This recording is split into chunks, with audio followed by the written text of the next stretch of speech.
It began as an invasion and became an extinction struggle.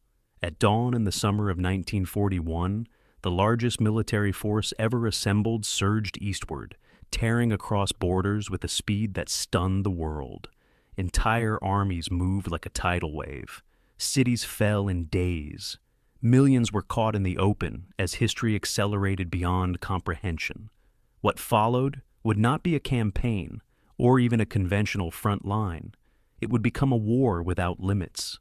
This was the Eastern Front of the Second World War, a battlefield so vast, so violent, and so consuming that it reshaped nations, erased generations, and decided the fate of Europe itself. From the Baltic to the Black Sea, the war here was not fought for ground alone, but for survival, ideology, and existence. At its heart stood two colossal forces. On one side, the Wehrmacht, confident, experienced, and built for rapid destruction. On the other, the Red Army, massive, battered, and initially unprepared for the blow that was about to fall. The opening months were catastrophic. Entire Soviet armies were encircled. Prisoners marched west in endless columns. Cities burned faster than defenses could be organized. The invasion was meant to end the war in months. It did not. Instead, it awakened something far more dangerous. A conflict where retreat meant annihilation and surrender often meant death. Winter arrived early and without mercy. Engines froze, weapons failed, men fought in temperatures that killed as efficiently as bullets. At the gates of Moscow, the advance finally stalled, not because the invasion had failed, but because the scale of resistance had changed. What began as retreat hardened into defiance. The war slowed, thickened, and dug in. Then came Stalingrad, a city reduced to rubble and turned into a trap. Street by street, floor by floor, the battle devoured entire divisions. When the encirclement closed, the illusion of invincibility shattered. The Eastern Front had reached its turning point, not with elegance, but with annihilation. From there, the war transformed again. At Kursk, the largest armored battle in history erupted across minefields and defensive belts prepared in depth. The attack was absorbed, broken, and reversed. Momentum shifted permanently. The Red Army no longer fought to survive. It fought to destroy. What followed was not a single advance, but a collapse. Fronts surged westward. Entire German armies vanished. Cities fell under artillery storms that lasted weeks. The Eastern Front became a machine of pressure, relentless, grinding, and unstoppable. Villages disappeared, rivers became graveyards. The line moved not because it was pushed gently, but because it was crushed under weight no defense could sustain. Civilians paid an unimaginable price: mass displacement, starvation, reprisals without end. The Eastern Front was not just the largest battlefield of the war, it was the deadliest. More lives were lost here than in all other theaters combined. It was war stripped of restraint, driven by ideology, fear, and revenge. When the fighting finally reached Berlin, the end did not arrive cleanly. It arrived exhausted. It arrived shattered. It arrived surrounded by ruins that told the story better than words ever could. The Eastern Front ended where it began, with devastation. But now the direction had reversed. The war that started as invasion ended as occupation. The cost was measured not in victory parades, but in silence left behind. The history of the Eastern Front is not a tale of heroes and villains alone. It is a warning of what happens when war is fought without limits, when ideology removes humanity, when entire societies are consumed by violence that cannot be contained. Tonight, we return to that vast, brutal landscape, from the opening shock to the final collapse, from frozen retreats to relentless advance, from invasion to annihilation. This is the complete history of the Eastern Front, the war within the war that decided the 20th century. Before we continue, let me pause for a moment and hear from you. Where in the world are you tuning in from right now? And what time is it for you there? Is this a late night listen, an early morning start, or a quiet moment carved out just for history? And if these long, immersive journeys into the past help you slow down, reflect, or truly understand the cost behind the maps and dates, I hope you'll consider subscribing. If this feels like a place you want to return to, then stay with me. Settle in. This is the Eastern Front, August 23rd, 1939. The Kremlin's Catherine Hall glows under crystal chandeliers as Foreign Minister Joachim von Ribbentrop arrives from Berlin, his aircraft having crossed the continent in record time. Stalin watches from the shadows as his own foreign minister, Vyacheslav Molotov, prepares to sign a document that will shock the world. The Nazi swastika and Soviet hammer and sickle, symbols of supposed mortal enemies, will soon share the same parchment. Champagne corks pop, cameras flash, but the real agreement, the one that will doom 20 million people, remains hidden in a protocol marked secret. In that document, invisible to history's witnesses, two totalitarian powers have just divided Eastern Europe like merchants splitting a market. Poland will cease to exist in 2 weeks.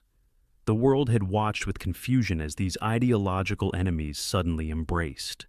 Communists and fascists had spent the 1930s killing each other in Spain, denouncing each other in every speech and newspaper.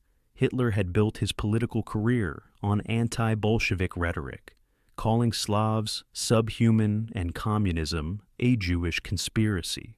Stalin had purged anyone with the slightest connection to Germany, executing thousands of Soviet citizens on suspicion of fascist sympathies. Yet here they stood, toasting to friendship and mutual prosperity. The British and French, who had spent months trying to form an alliance with Moscow against Hitler, learned about the pact from news reports. Negotiations in London collapsed overnight. The balance of power in Europe shifted in the time it took to sign 2 names and drink a glass of Georgian wine. Hitler now had a free hand in the West. Stalin had just bought what he thought was security. Both men were calculating how to betray the other. Neither realized the scale of catastrophe they had unleashed. The secret protocol attached to the pact read like a surgeon's diagram for dismembering a living body. The Naru, Vistula, and San rivers would divide Poland between German and Soviet spheres of influence. Finland, Estonia, and Latvia would fall under Soviet control. Lithuania would initially go to Germany, then be traded to the Soviets for parts of Poland in a later amendment. Bessarabia, currently part of Romania, would become Soviet territory. The document contained no moral language, no justification, no pretense of liberation or protection. It was simply a division of spoils before the war had even begun. The German and Soviet diplomats who drafted these lines knew they were condemning millions to occupation, deportation, and death. They signed anyway, their pens moving smoothly across the page, their faces betraying nothing. History would call this cynical realism. The people living in the territories being traded called it something else. September 1st arrived at 4:45 in the morning. German artillery opened fire on the Westerplatte fortress in Danzig as Luftwaffe bombers screamed across the Polish sky. The Wehrmacht flooded across the border with 53 divisions, 1,500 tanks, and a tactical doctrine the world had never seen. Blitzkrieg, lightning war, combined armor, infantry, and aircraft into coordinated strikes that shattered Polish defenses in hours. Cities burned, refugees clogged the roads. The Polish army fought bravely, but found itself surrounded, outmaneuvered, outgunned. Britain and France declared war on Germany on September 3rd, but did nothing to help. Polish commanders radioed desperately for the assistance they had been promised. No help came. Within 2 weeks, the Polish government was preparing to flee to Romania. They still hoped the Soviets might remain neutral, might even help against the German invasion. That hope died at dawn on September 17th. Soviet tanks crossed Poland's eastern border as Polish soldiers, already exhausted from 2 weeks of fighting Germans, turned to face a new invader from the opposite direction. The Red Army came with overwhelming force, 46 divisions, more than 500,000 men, claiming they were protecting Ukrainian and Belarusian minorities from the collapsing Polish state. Polish units, caught between 2 enemies, faced an impossible choice: surrender to the Germans, surrender to the Soviets, or fight both and die. Most chose to flee south toward Romania and Hungary. Some fought until their ammunition ran out. Near Sak, Polish cavalry charged Soviet tanks in a futile gesture of defiance. Near Grodno, Polish defenders held out for 3 days before being overwhelmed. By early October, Poland had been erased from the map. Hitler and Stalin met in the middle, shaking hands over the corpse of a nation that had existed for barely 20 years since its rebirth after the First World War. The Soviet occupation of eastern Poland revealed the machinery of totalitarian control in its rawest form. NKVD units followed immediately behind the Red Army, carrying lists of names, teachers, lawyers, priests, officers, landowners, anyone who might resist Soviet power. Arrests began within hours. Cattle cars appeared on railway sidings, their destinations deep in Kazakhstan and Siberia. Between 1939 and 1941, the Soviets deported approximately 1.5 million Polish citizens to labor camps and remote settlements. In April and May of 1940, NKVD execution squads murdered more than 22,000 Polish military officers, intellectuals, and officials in forests near Katyn, Kharkiv, and other sites. A bullet to the back of the head, assembly line efficiency, bodies dumped in mass graves. The Soviets would later blame the Germans for these killings, maintaining the lie for 50 years. The goal was clear: eliminate anyone who could lead resistance, leaving only workers and peasants to be molded into Soviet citizens. Stalin's appetite, whetted by the ease of the Polish conquest, grew rapidly. In November 1939, the Soviet Union demanded territorial concessions from Finland, military bases and border adjustments that would have left Helsinki defenseless. Finland refused. On November 30th, Soviet bombers attacked the Finnish capital while ground forces crossed the border. Stalin expected victory in 2 weeks. He sent troops in parade uniforms, preparing for a victory march through Helsinki. Instead, he got a military disaster that shocked the world. Finnish soldiers, outnumbered 5-1, used the winter forest like a weapon.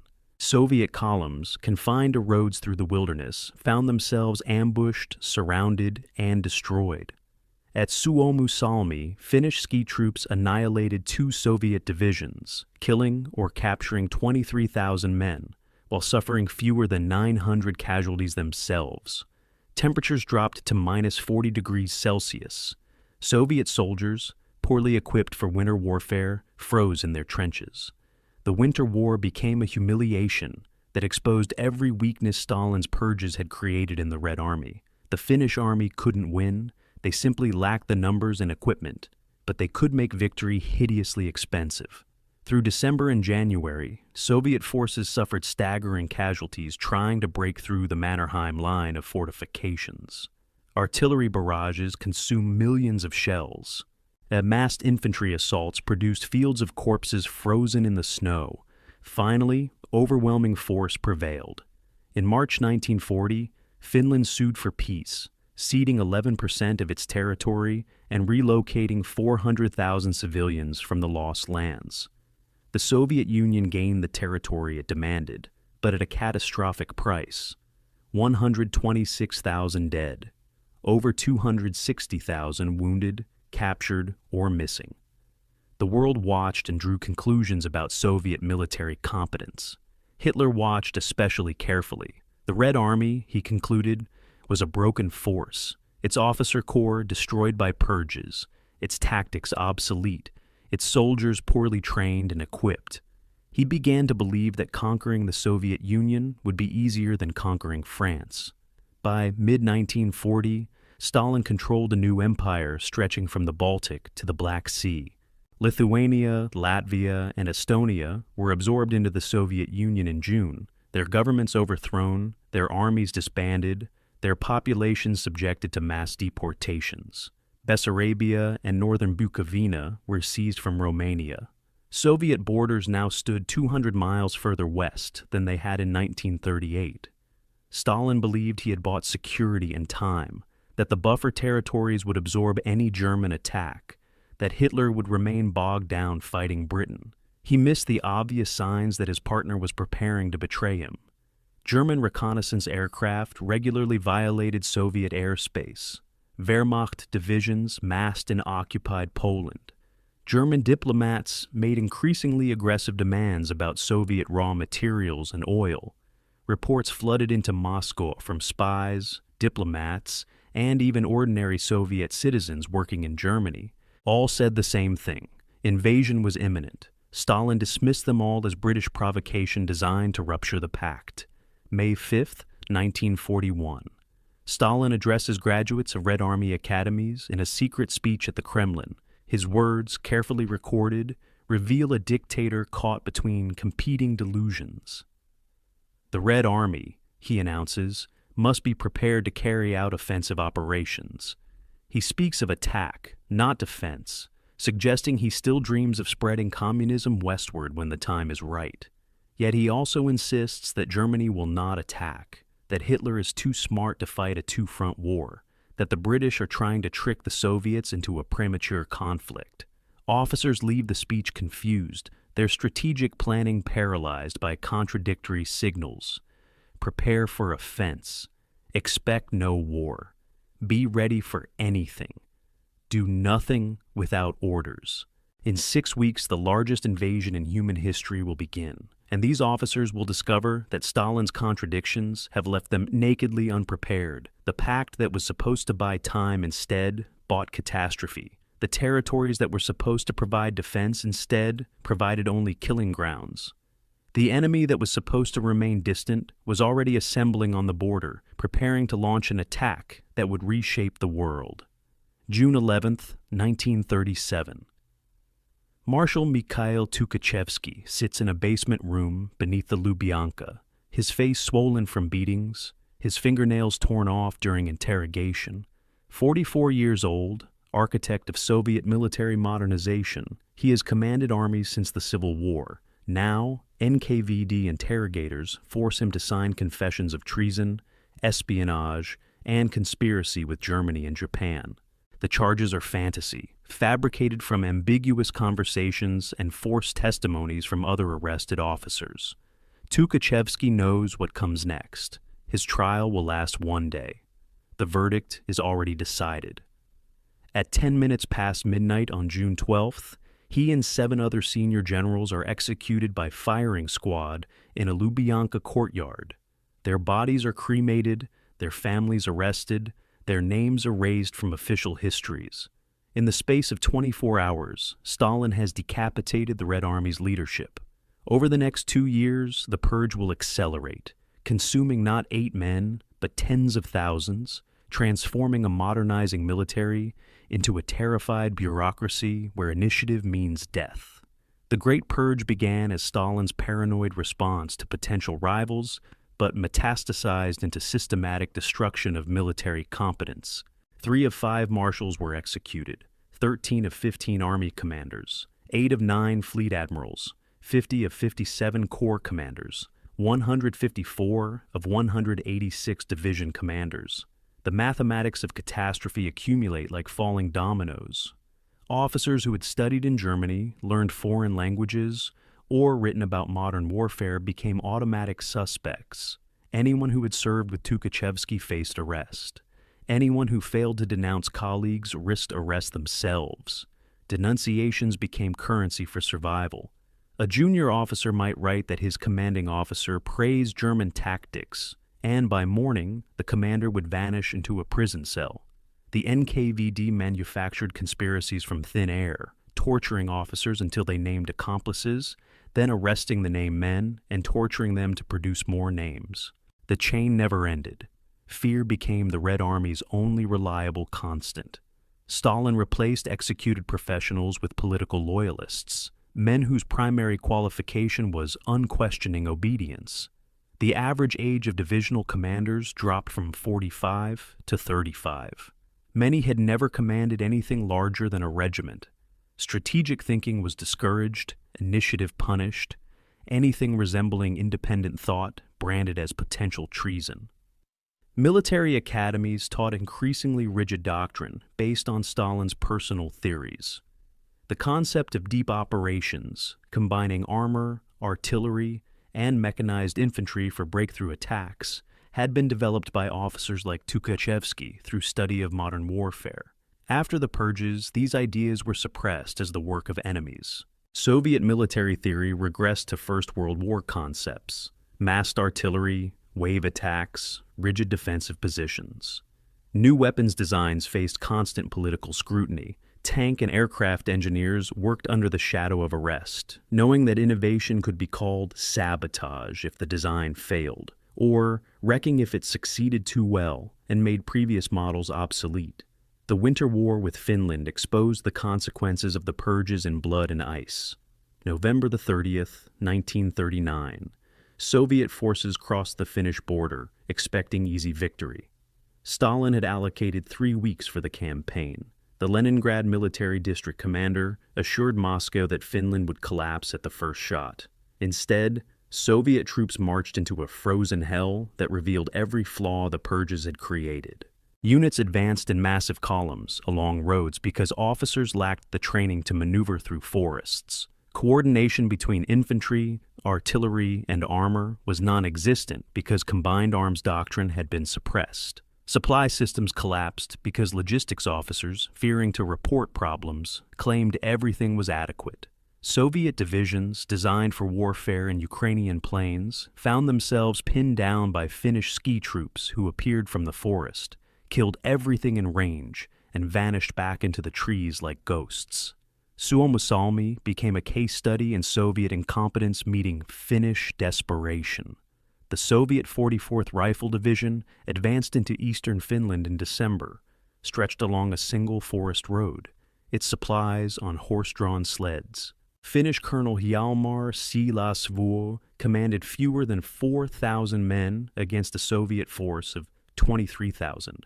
He attacked at night in temperatures reaching -40 Celsius, cutting the Soviet column into isolated segments called motis, pockets trapped in the forest.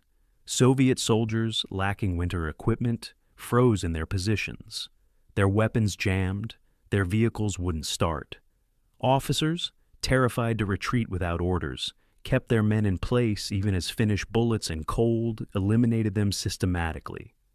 By late December, the 44th Division had been annihilated. Thousands of bodies lay frozen along the road. Finns captured thousands more, along with tanks, artillery, vehicles, and supplies. The casualty ratio was nearly 30-1. Moscow received the reports in stunned silence. The Red Army eventually overwhelmed Finland through sheer weight of numbers, but victory came at a price that terrified Soviet leadership. 126,000 dead, 250,000 wounded or missing, entire divisions destroyed. International humiliation as the world watched a superpower struggle against a nation of 3.5 million people. Stalin responded not with self-reflection, but with limited reforms that addressed symptoms while avoiding causes.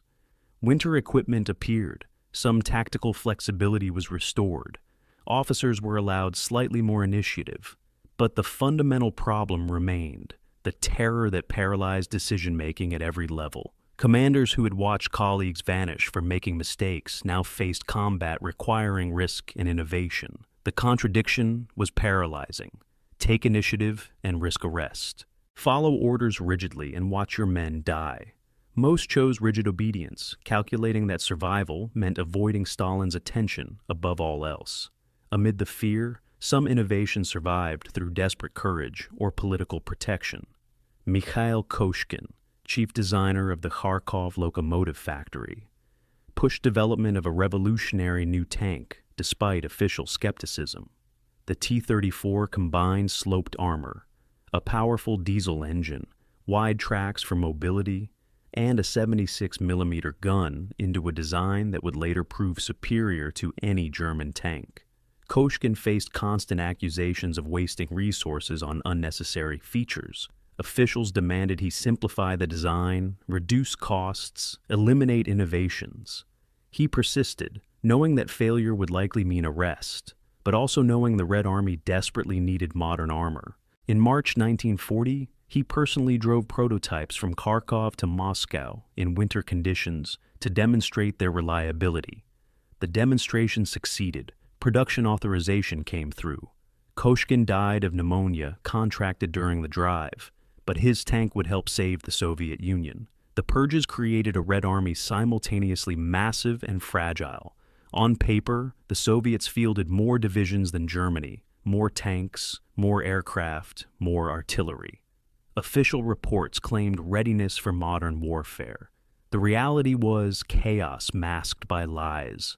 Units existed on paper, but lacked trained personnel. Tanks were counted in inventories, but sat broken in depots without spare parts. Aircraft were recorded as operational, but couldn't fly for lack of fuel or trained pilots. Officers reported readiness because reporting problems meant interrogation about why problems existed. The NKVD enforced optimism at gunpoint. Every level of command learned to tell superiors what they wanted to hear while quietly preparing for disaster. This culture of enforced dishonesty permeated every aspect of Soviet military life, ensuring that when war came, the gap between reported capability and actual capability would be catastrophic. By spring 1941, evidence of impending German attack accumulated in mountains of ignored intelligence. Richard Sorge, Soviet spy in Tokyo, sent detailed reports about Barbarossa. British intelligence passed warnings through diplomatic channels. Soviet reconnaissance observed German divisions massing in occupied Poland. Border guards reported daily incursions by German aircraft, photographing Soviet positions. Deserters from the Wehrmacht crossed the lines with precise invasion dates. Stalin dismissed it all. He scrawled on one intelligence report, "English provocation, investigate." On another, "This is disinformation."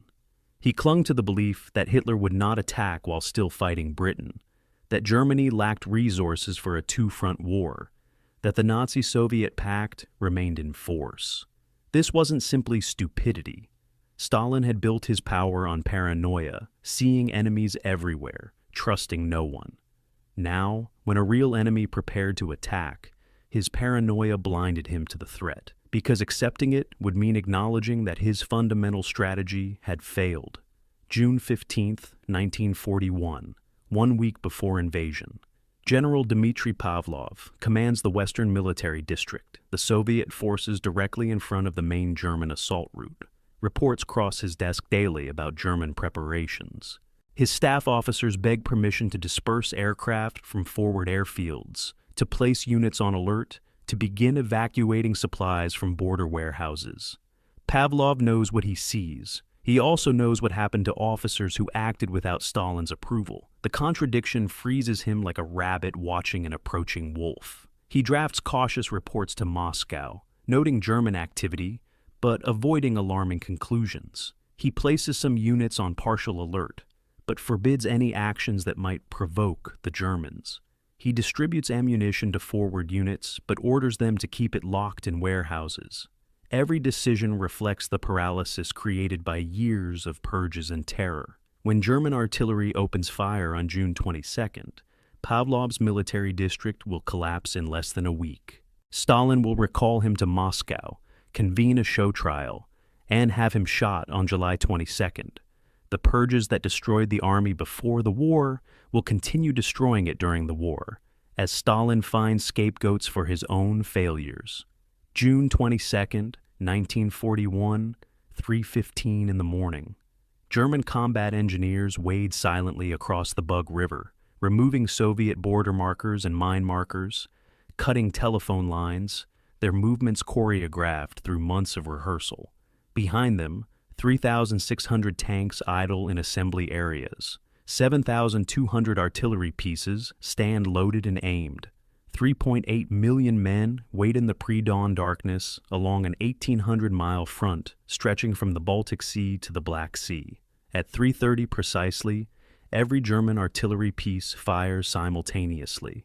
The barrage is so massive that seismographs in Stockholm register the shock waves. Operation Barbarossa, the largest invasion in human history, has begun. German soldiers who thought they would never attack the Soviet Union after years of propaganda about the Nazi-Soviet pact now cross the border with orders to destroy the Red Army in 6 weeks. They advance into Soviet territory believing their own intelligence estimates of 200 Soviet divisions. They will discover there are 303. The Luftwaffe strikes at 4 in the morning, waves of bombers and fighters hitting 66 Soviet airfields in the first hours. Soviet aircraft sit parked wingtip to wingtip on open fields, arranged in neat rows as if for inspection. No camouflage, no dispersal, no alert. The Germans can scarcely believe their luck. Junkers 88s dive on the parked aircraft, dropping fragmentation bombs that transform airfields into seas of fire. Within 90 minutes, 1,200 Soviet aircraft are destroyed on the ground. Pilots sprint from barracks toward their planes, only to find smoking wreckage. Mechanics try to start engines as German fighters strafe the flight lines. Some Soviet pilots manage to take off, their aircraft riddled with bullet holes before they clear the runway. By noon, the Soviet Air Force has lost 1,811 aircraft, only 322 in actual air combat. The rest destroyed on the ground, victims of centralized control that kept them bunched together and regulations that required written permission to disperse. The Luftwaffe achieves air supremacy before most Soviet citizens know the war has started. In Moscow, the duty officer wakes Marshal Georgy Zhukov at 4 in the morning with reports of bombing and artillery fire along the entire western border. Zhukov rushes to the Kremlin and calls Stalin at his Kuntsevo dacha. Stalin listens to the initial reports, then insists this must be a provocation by rogue German generals, that Hitler cannot have authorized a full invasion. He orders Zhukov to contact Berlin for clarification. At 4:30, Soviet ambassador to Germany, Vladimir Dekhanozov, requests an urgent meeting with Foreign Minister Ribbentrop. He is kept waiting. At 5:30, he is finally received and handed Germany's declaration of war. Ribbentrop offers no explanation beyond reading a document accusing the Soviet Union of preparing to attack Germany. Dekhanozov, shocked speechless, finally manages, "Do you believe we deserve this?" Hitler addresses the German nation at 5:30, announcing that German troops are repelling Soviet aggression. Joseph Goebbels' propaganda machine has already prepared the narrative. The Germans are defending civilization against Bolshevik barbarism. The invasion becomes a crusade. Soviet border defenses disintegrate under the onslaught. German armor breaks through at dozens of points, exploiting gaps, racing into rear areas, encircling entire Soviet divisions before they can react. The Wehrmacht's Blitzkrieg doctrine, developed and refined in Poland and France, overwhelms the rigid Soviet command structure. German radio intercept units note with astonishment that Soviet commanders are broadcasting in clear language, without codes or encryption. They hear panicked messages. "We are under attack. Request instructions." "Enemy tanks have penetrated 30 kilometers. What are our orders?" "Cannot contact higher command. Situation critical. Request permission to withdraw." The responses, when they come, follow rigid doctrine. Hold your positions. Counterattack immediately. Victory is certain. Units ordered to counterattack without reconnaissance, without air support, without knowledge of enemy strength, march directly into German guns and die. Brest Fortress, directly on the border, becomes a microcosm of the entire campaign's brutality. At 3:45 in the morning, German artillery pounds the fortress while infantry storms across the Bug River. The Soviet garrison, 8,000 men caught sleeping in barracks, suffers catastrophic casualties in the first minutes. The Germans expect to capture the fortress in hours as they flood past into Soviet territory. Instead, survivors rally around officers and commissars, retreating into the fortress's massive brick casemates and beginning a desperate defense. For days, pockets of Soviet soldiers hold out in cellars and ruins while the front line moves 100 miles east. Cut off, without supplies, surrounded by an entire German division, they keep fighting.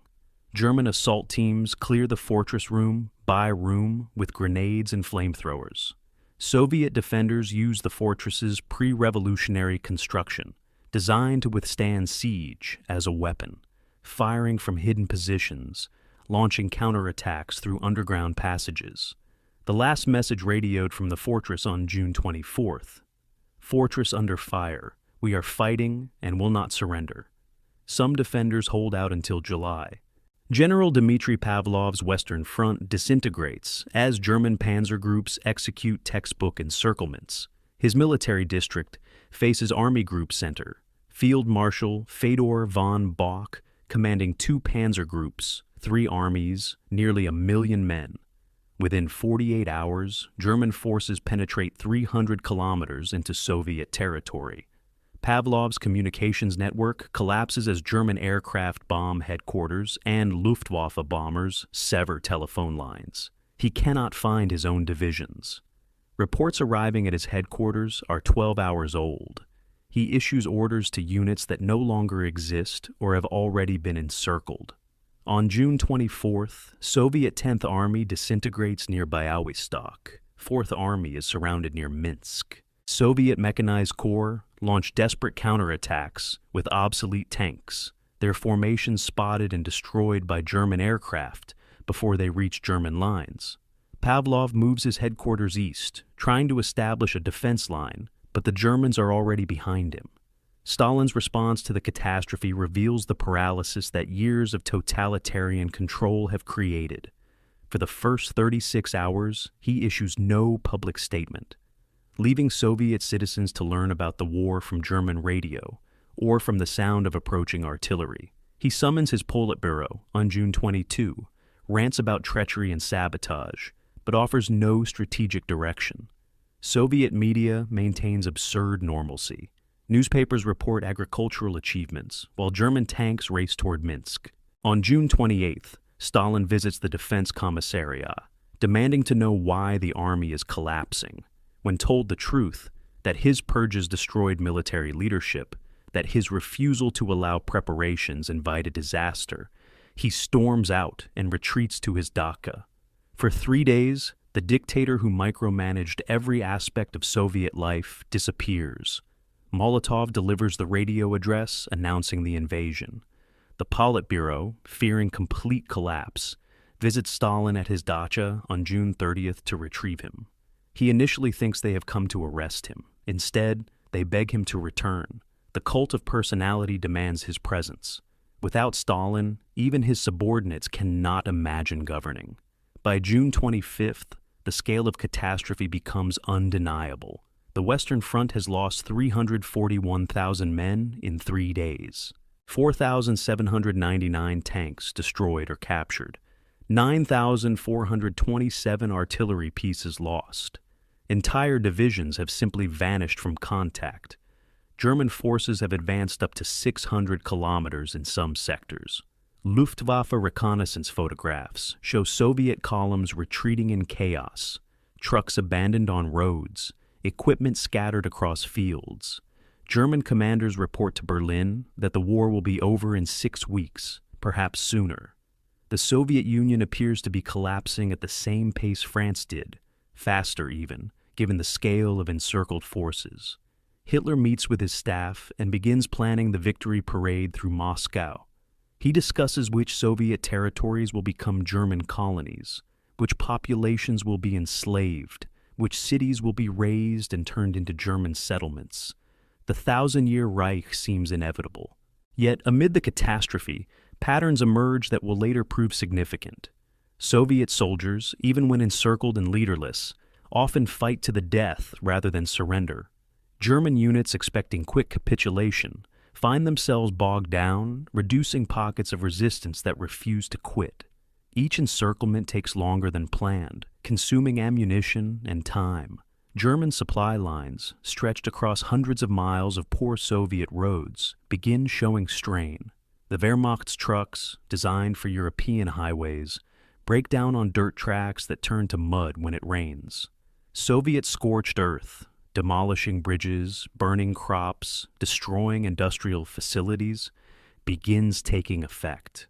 German intelligence discovers that Soviet tank production vastly exceeds their estimates. For every 3 Soviet divisions destroyed, 2 more appear from reserve armies mobilizing in the interior. The 6-week timeline starts looking optimistic. Senior German generals begin expressing private doubts.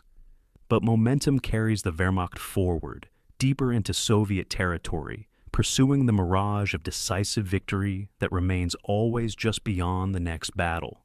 The first 72 hours establish the character of the entire Eastern Front, a war of unparalleled violence and scale, where tactical German superiority collides with Soviet strategic depth and will to resist. Cities burn, populations flee, armies dissolve and reform. The Germans advance with terrible efficiency, killing and capturing on a scale that dwarfs any previous campaign. But they cannot find the decisive battle that will end the war. The Red Army will not conveniently concentrate and be destroyed.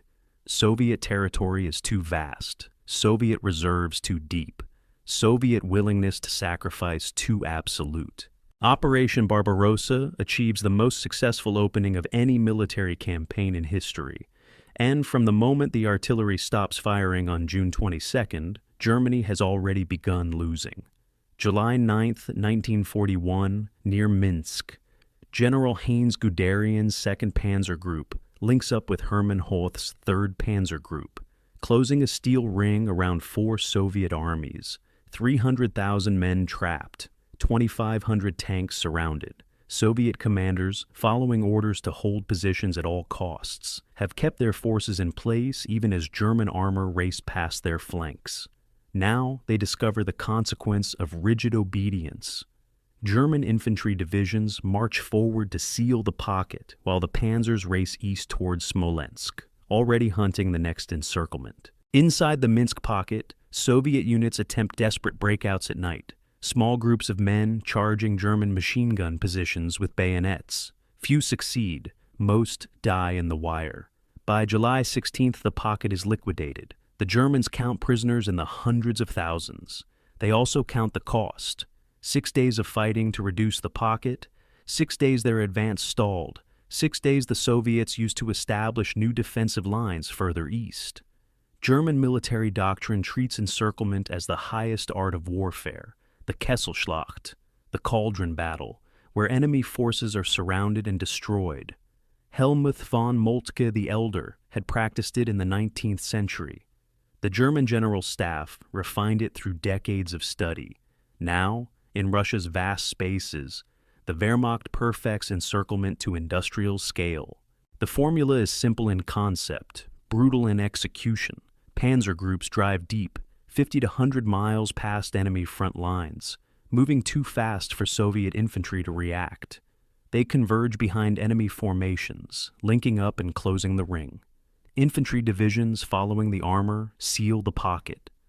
Artillery pounds the trapped forces. The Luftwaffe bombs anything that moves inside the perimeter. Eventually, ammunition runs out. Food disappears, hope dies. Survivors surrender or attempt desperate breakouts that usually end in annihilation. Each pocket yields tens of thousands of prisoners, hundreds of tanks, thousands of guns. Each pocket also takes time, consumes ammunition, leaves German units exhausted. Early August, near Uman in Ukraine, Army Group South executes a textbook encirclement against Soviet 6th and 12th Armies. General Ewald von Kleist's 1st Panzer Group drives north. General Karl Heinrich von Stülpnagel's 17th Army pushes east. The pincers close on August 3rd, trapping 103,000 Soviet troops in a pocket 50 miles wide. Soviet breakout attempts achieve temporary success. Units smash through German lines at night, only to be hunted down by reconnaissance aircraft at dawn and destroyed by airstrikes. Inside the pocket, NKVD blocking detachments shoot soldiers who speak of surrender. Commissars deliver speeches about fighting to the last bullet, then vanish during the night, attempting to escape west. Junior officers lead their men in suicidal charges against German positions, calculating that death in battle beats capture or execution for cowardice. By August 8th, the Uman pocket is destroyed. German casualty reports note with concern that Soviet breakout attempts inflicted significant losses. Every pocket fight cost more than expected.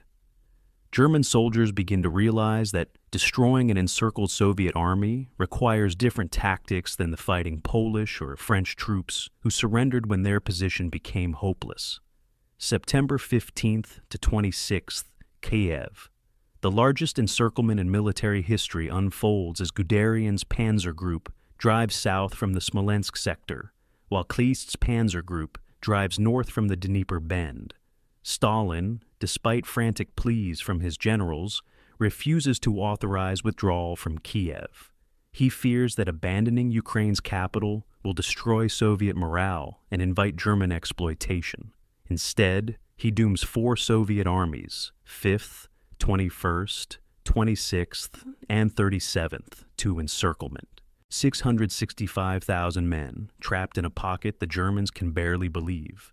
Marshal Semyon Budyonny, commanding the Southwestern Front, finally receives permission to withdraw on September 17th, 2 days after the German pincers closed. He attempts to organize a fighting retreat. Too late. German infantry divisions seal every exit. Luftwaffe Stukas orbit constantly, bombing any concentration of vehicles or troops. For 10 days, the pocket disintegrates in chaos. Soviet units break into small groups, attempting to infiltrate German lines at night. Most are hunted down. Some reach Soviet lines, bringing news of the catastrophe. Inside the pockets, conditions defy imagination. Men without food eat grass, leather, tree bark. Wounded lie in fields without medical care, their screams filling the night. Water becomes more precious than ammunition. Soviet political officers maintain discipline with summary executions, forming ad hoc tribunals that shoot deserters and defeatists. German guards outside the pockets face their own nightmare, managing hundreds of thousands of prisoners without adequate supplies or facilities. POW columns stretch for miles along dusty roads, guarded by exhausted infantry. Prisoners who cannot walk are shot. Those who attempt escape are shot. Disease spreads through the columns, typhus and dysentery, killing men by the hundreds. German logistics, never designed for this scale of prisoners, collapses.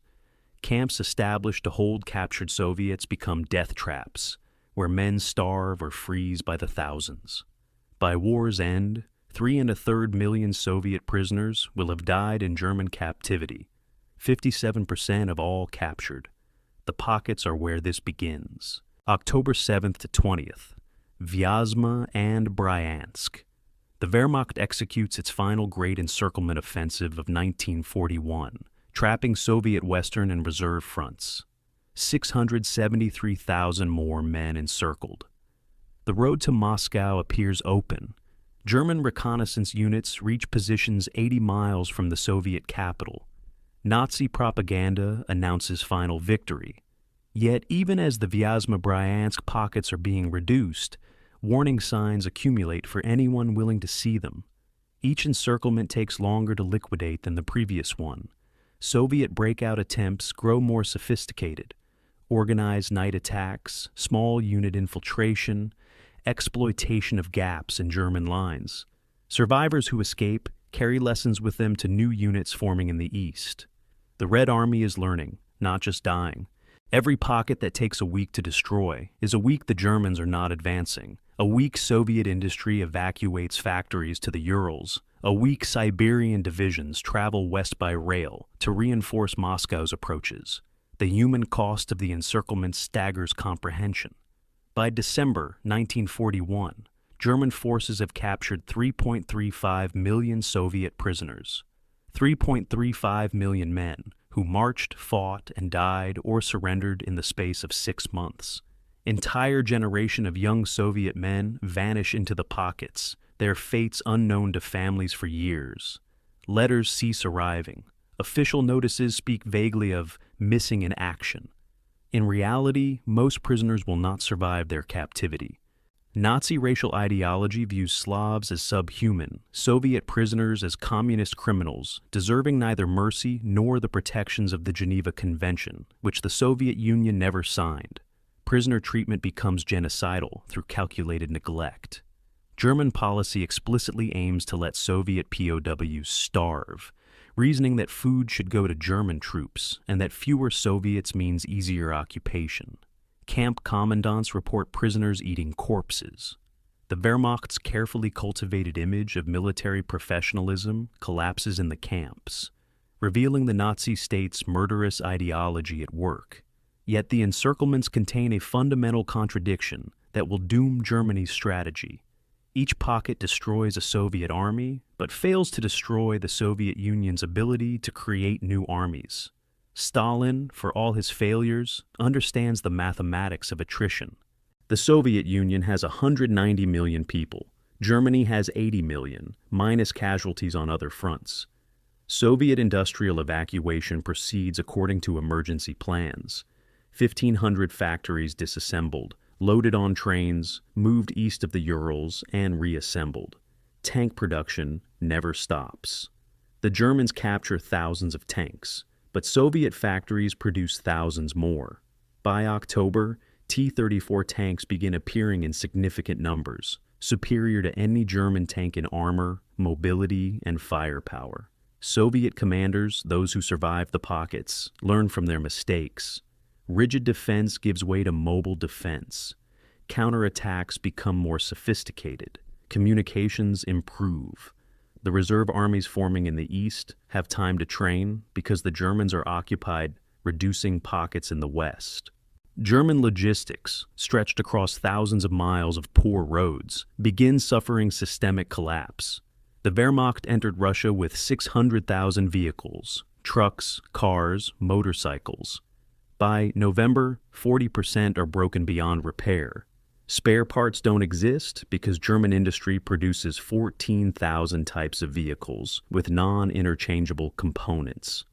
Russian roads, really dirt tracks, destroy suspensions and transmissions. Horse-drawn supply wagons, intended as supplements, become primary logistics. The German army, conqueror of Europe, increasingly relies on horses and carts like Napoleon's Grande Armée.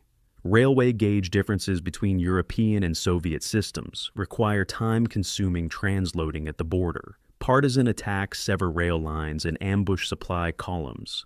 Every mile deeper into Russia stretches supply lines that much thinner. German divisions at the front receive 50% of required supplies, then 40%, then 30%. Ammunition expenditure is rationed. Fuel deliveries drop. Meanwhile, Soviet forces retreat into their supply system, their logistics improving as German logistics deteriorate. The encirclements reveal that Germany is fighting the wrong war.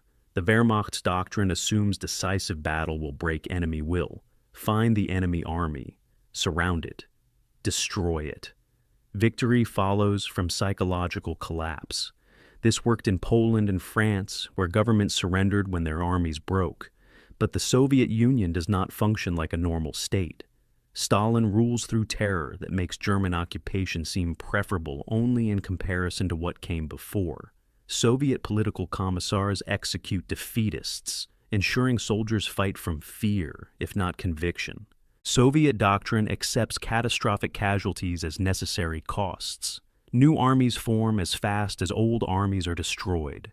The Germans are trying to knock out an opponent who cannot be knocked out, whose strategy is absorbing punishment until the attacker exhausts himself.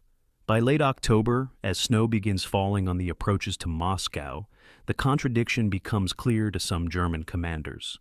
They have won every battle and are losing the war. September 8, 1941, late afternoon. German artillery shells arc across the Neva River and crash into Leningrad's southern suburbs.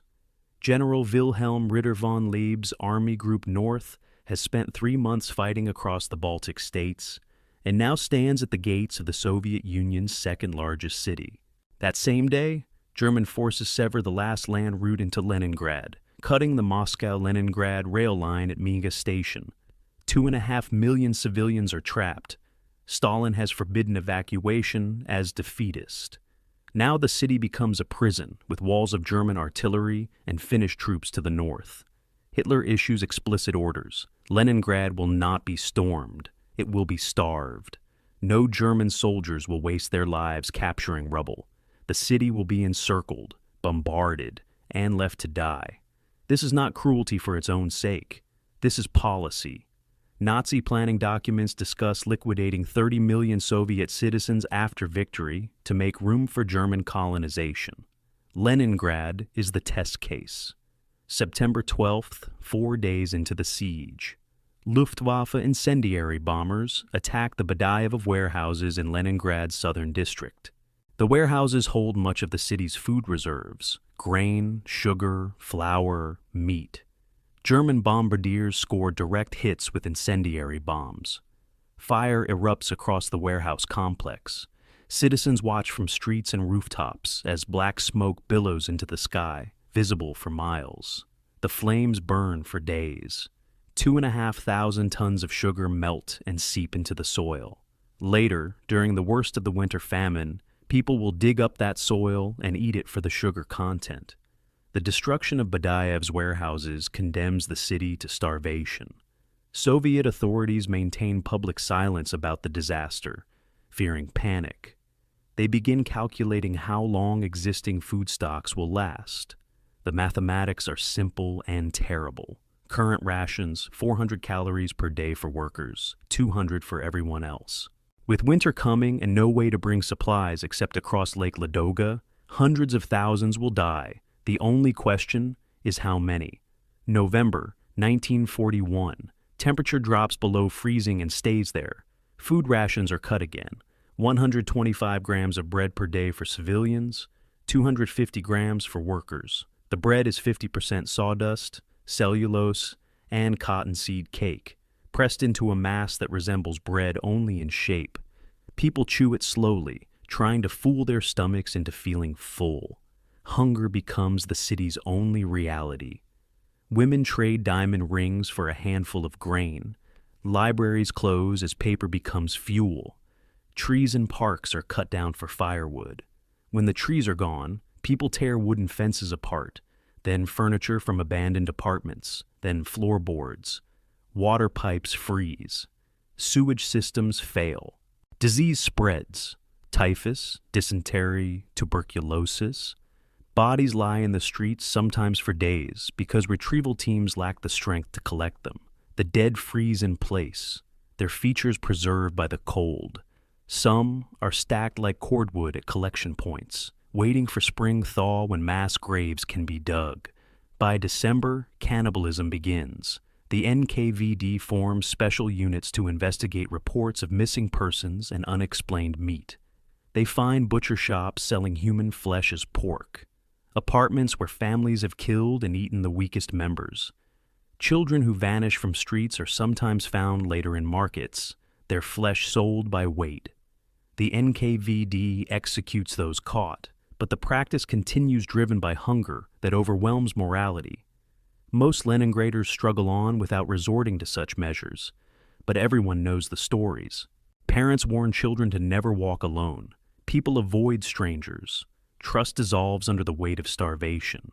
This is what the Germans intended. This is the future they planned for all Soviet citizens. Eliminate the population, take the land, build Germania in the ruins. The siege of Leningrad is genocide by bureaucratic starvation. 11-year-old Tanya Savicheva lives with her family in an apartment on the second line of Vasilyevsky Island. She keeps a small diary, a child's notebook with crude entries written in shaky handwriting.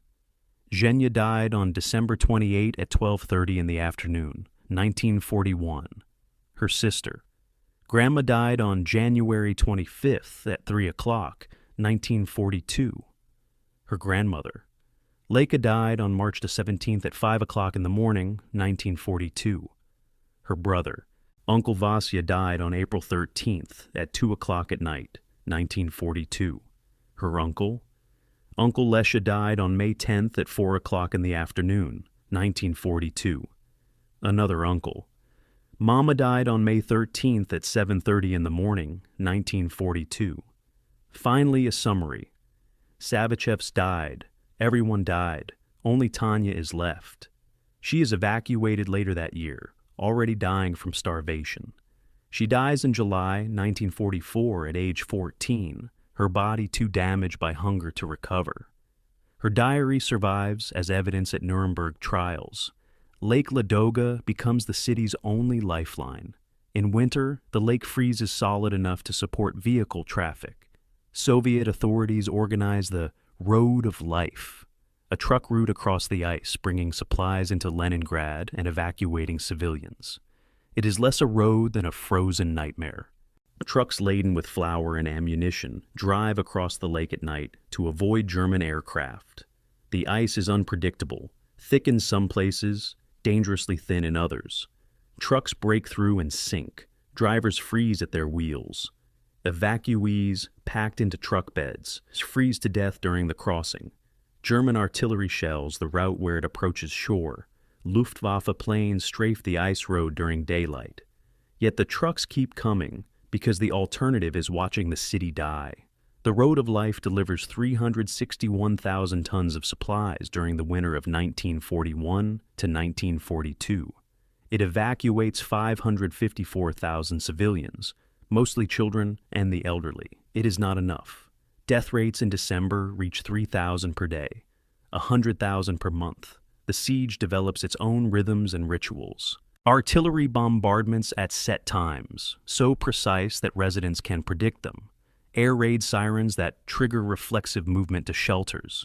Ration card distribution that becomes the week's most important event.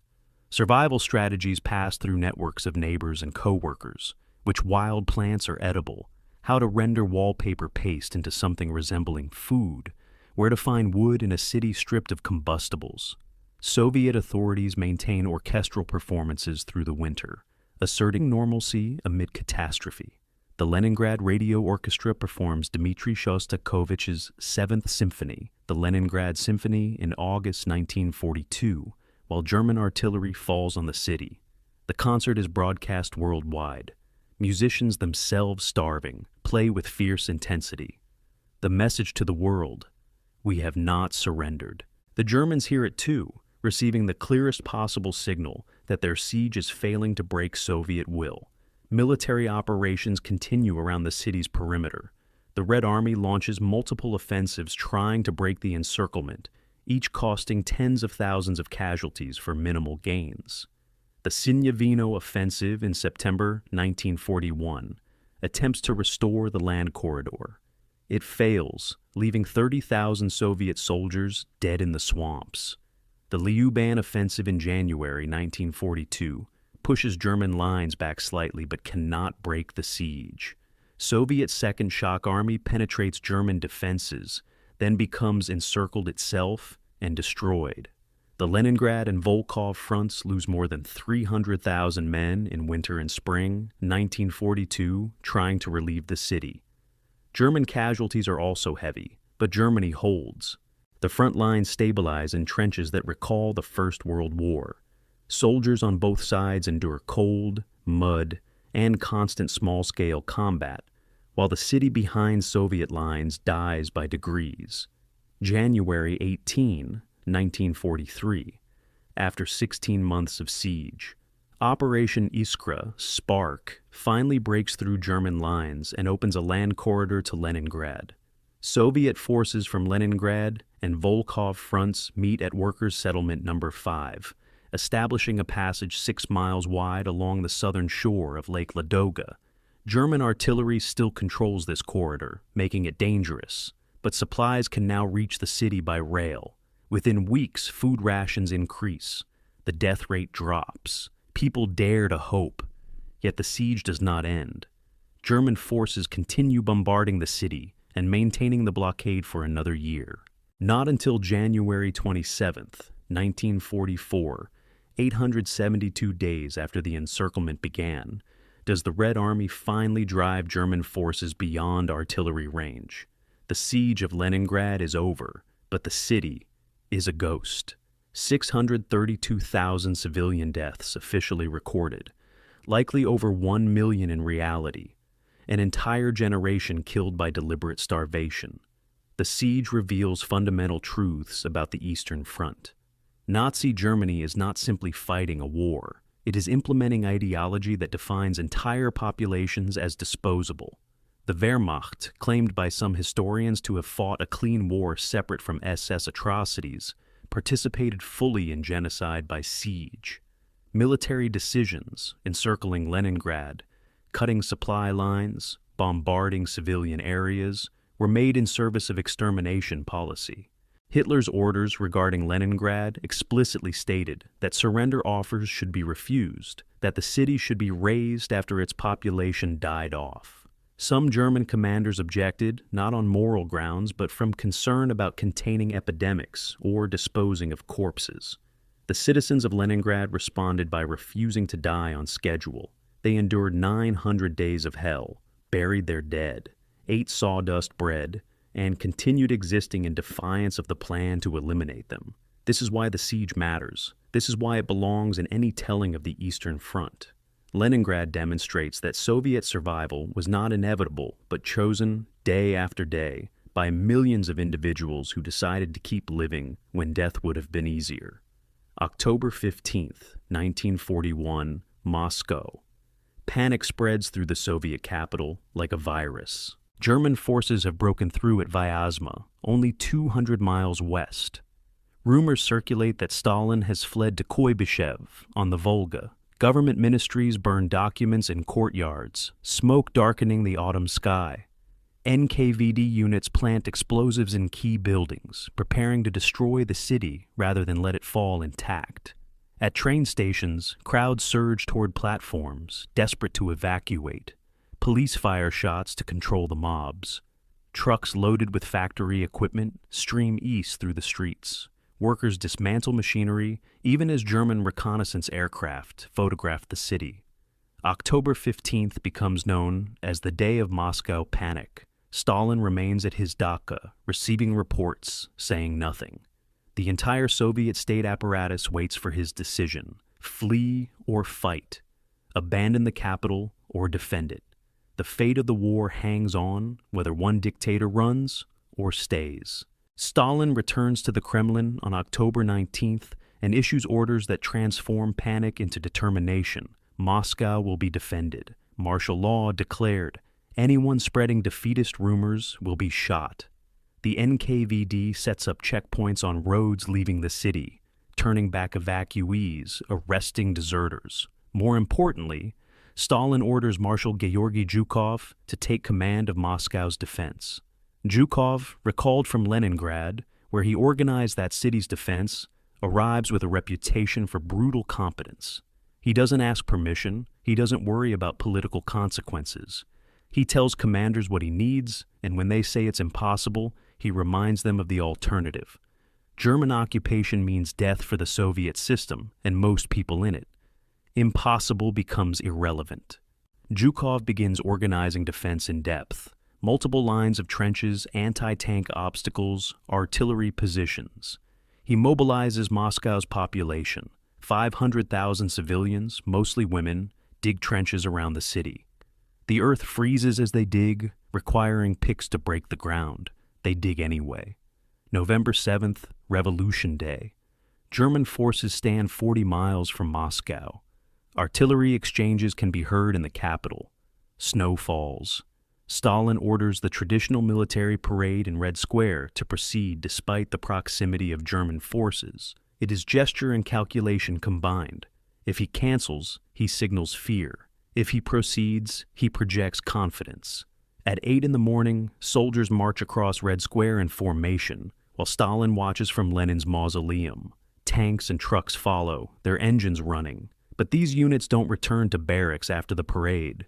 They proceed directly from Red Square to the front lines, the parade doubling as a troop movement. Stalin delivers a speech invoking Russian military heroes: Alexander Nevsky, Dmitry Donskoy, Alexander Suvorov, not communist revolutionaries, but defenders of the motherland.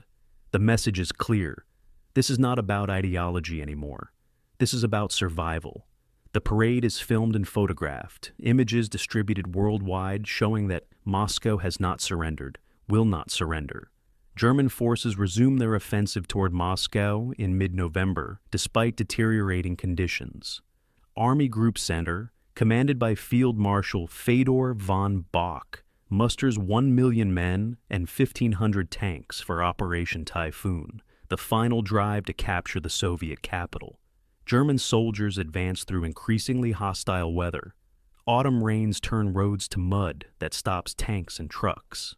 Then the temperature drops, freezing the mud solid, allowing movement to resume.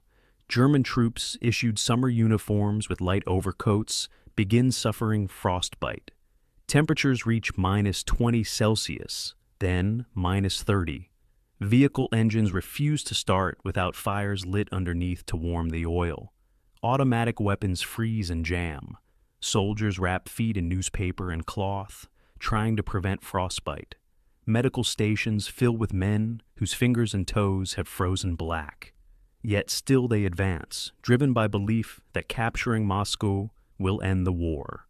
November 27th, the northern German spearhead reaches Krasnaya Poliana, 15 miles from the Kremlin. German officers climb observation posts and report seeing the spires of Moscow's buildings through binoculars. This is the closest the Wehrmacht will ever come. Photographs are taken, letters written home describing the view of Moscow. Field Marshal von Bock reports to Hitler that his forces are exhausted, down to 30% strength in tanks and 50% in infantry, that another push might reach the capital, but cannot hold it. Hitler orders the attack to continue.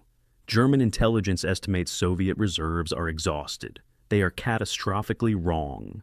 Zhukov has been massing reinforcements from Siberia and the Far East. 15 rifle divisions, 3 cavalry divisions, 1,700 tanks. Soviet spy Richard Sorge in Tokyo sent intelligence in October confirming that Japan will attack south toward the Pacific, not north toward Siberia. Stalin, now confident his far eastern territories are secure, has stripped them of defenders and sent those units west by rail. Fresh troops accustomed to winter warfare, equipped for cold weather, begin arriving at Moscow's defenses in late November. December 5th, 1941. The temperature drops to -35°C.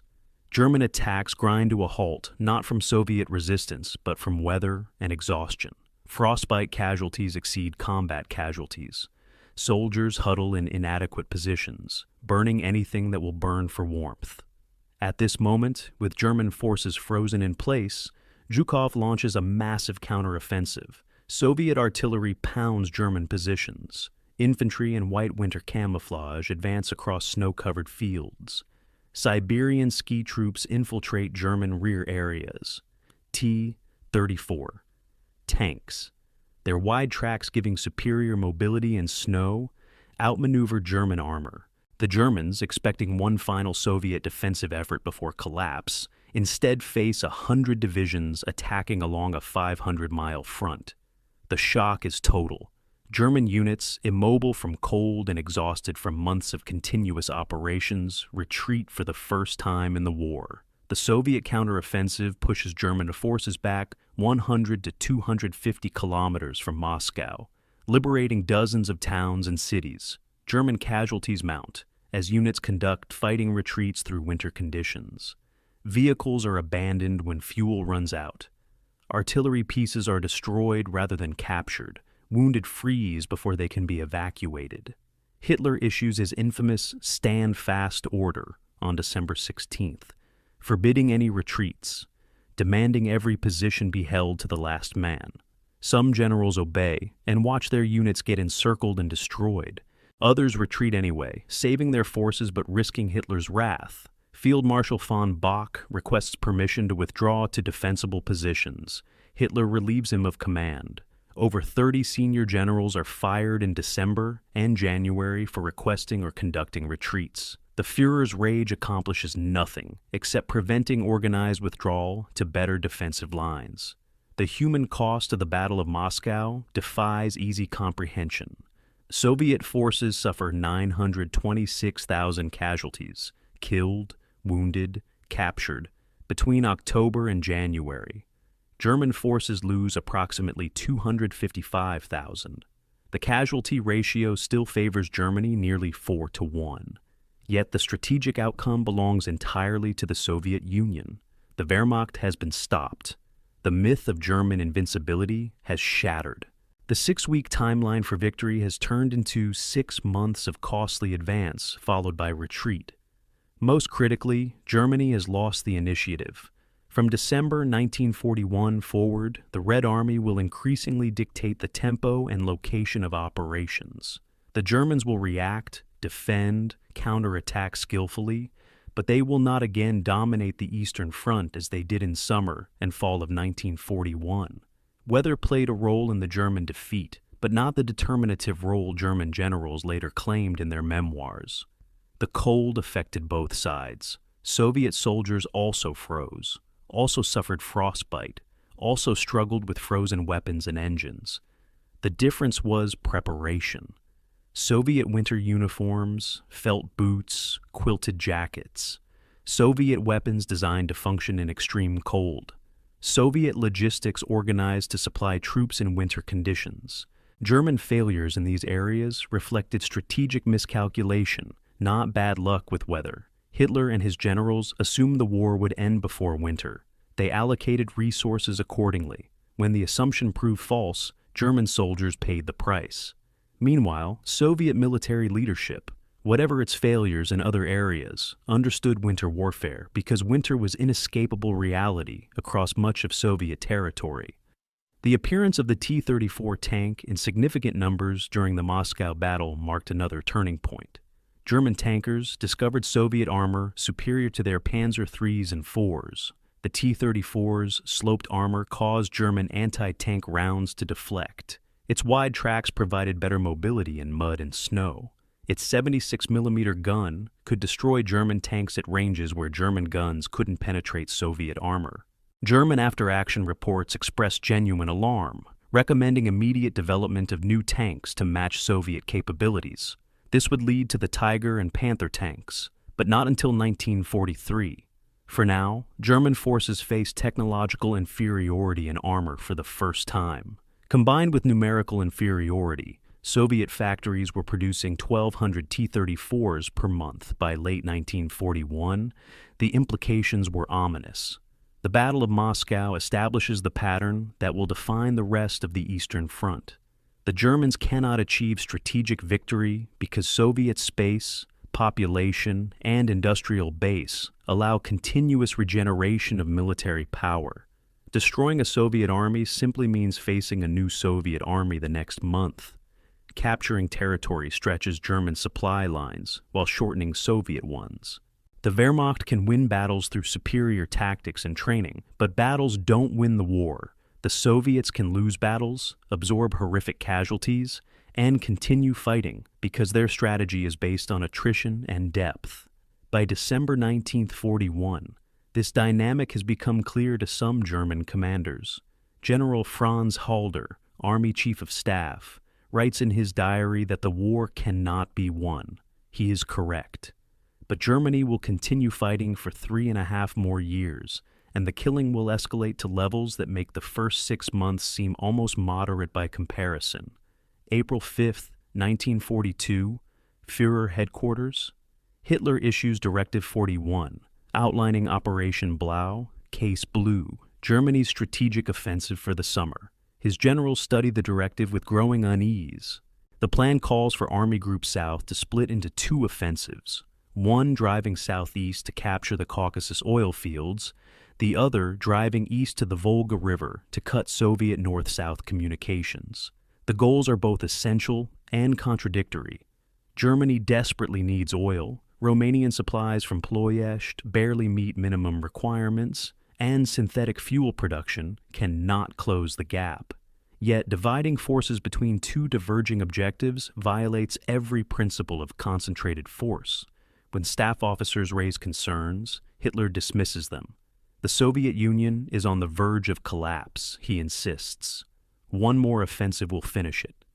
The generals salute and begin planning. They have learned that arguing with Hitler accomplishes nothing except getting relieved of command. The German plan contains a fatal flaw, visible from inception. Capturing Baku's oil fields, which produce 75% of Soviet oil, 24 million tons annually, requires driving 800 miles southeast through the Caucasus Mountains. Controlling the Volga at Stalingrad requires holding a 500-mile front against inevitable Soviet counterattacks. Germany lacks the strength to do both simultaneously. Hitler's solution is to sequence the operations, capture Stalingrad first, secure the Volga, then drive into the Caucasus with a protected northern flank. But on July 23rd, after initial successes, he changes his mind. Directive 45 splits Army Group South into Army Group A, driving for the Caucasus, and Army Group B, advancing on Stalingrad. 4th Panzer Army, originally assigned to support the Stalingrad operation, is redirected south to help Army Group A. Days later, Hitler reverses himself again, sending 4th Panzer Army back north towards Stalingrad. These vacillations waste crucial time and leave both offensives weaker than necessary. Before Case Blue begins, the Red Army launches its own offensive near Kharkov on May 12th. Marshal Semyon Timoshenko commands the southwestern front, 3 armies tasked with liberating Kharkov in Ukraine. Soviet intelligence suggests German forces are overextended, vulnerable to a surprise attack. For 3 days, the offensive makes excellent progress, penetrating 50 miles into German positions. Soviet commanders report success to Stalin. Then, German reserves counterattack on May 17th, striking the exposed flanks of the Soviet penetration. Within days, the entire offensive collapses into encirclement. 2 Soviet armies are destroyed, 270,000 casualties. Timoshenko requests permission to withdraw on May 19th. Stalin refuses until May 22nd, by which time it's too late.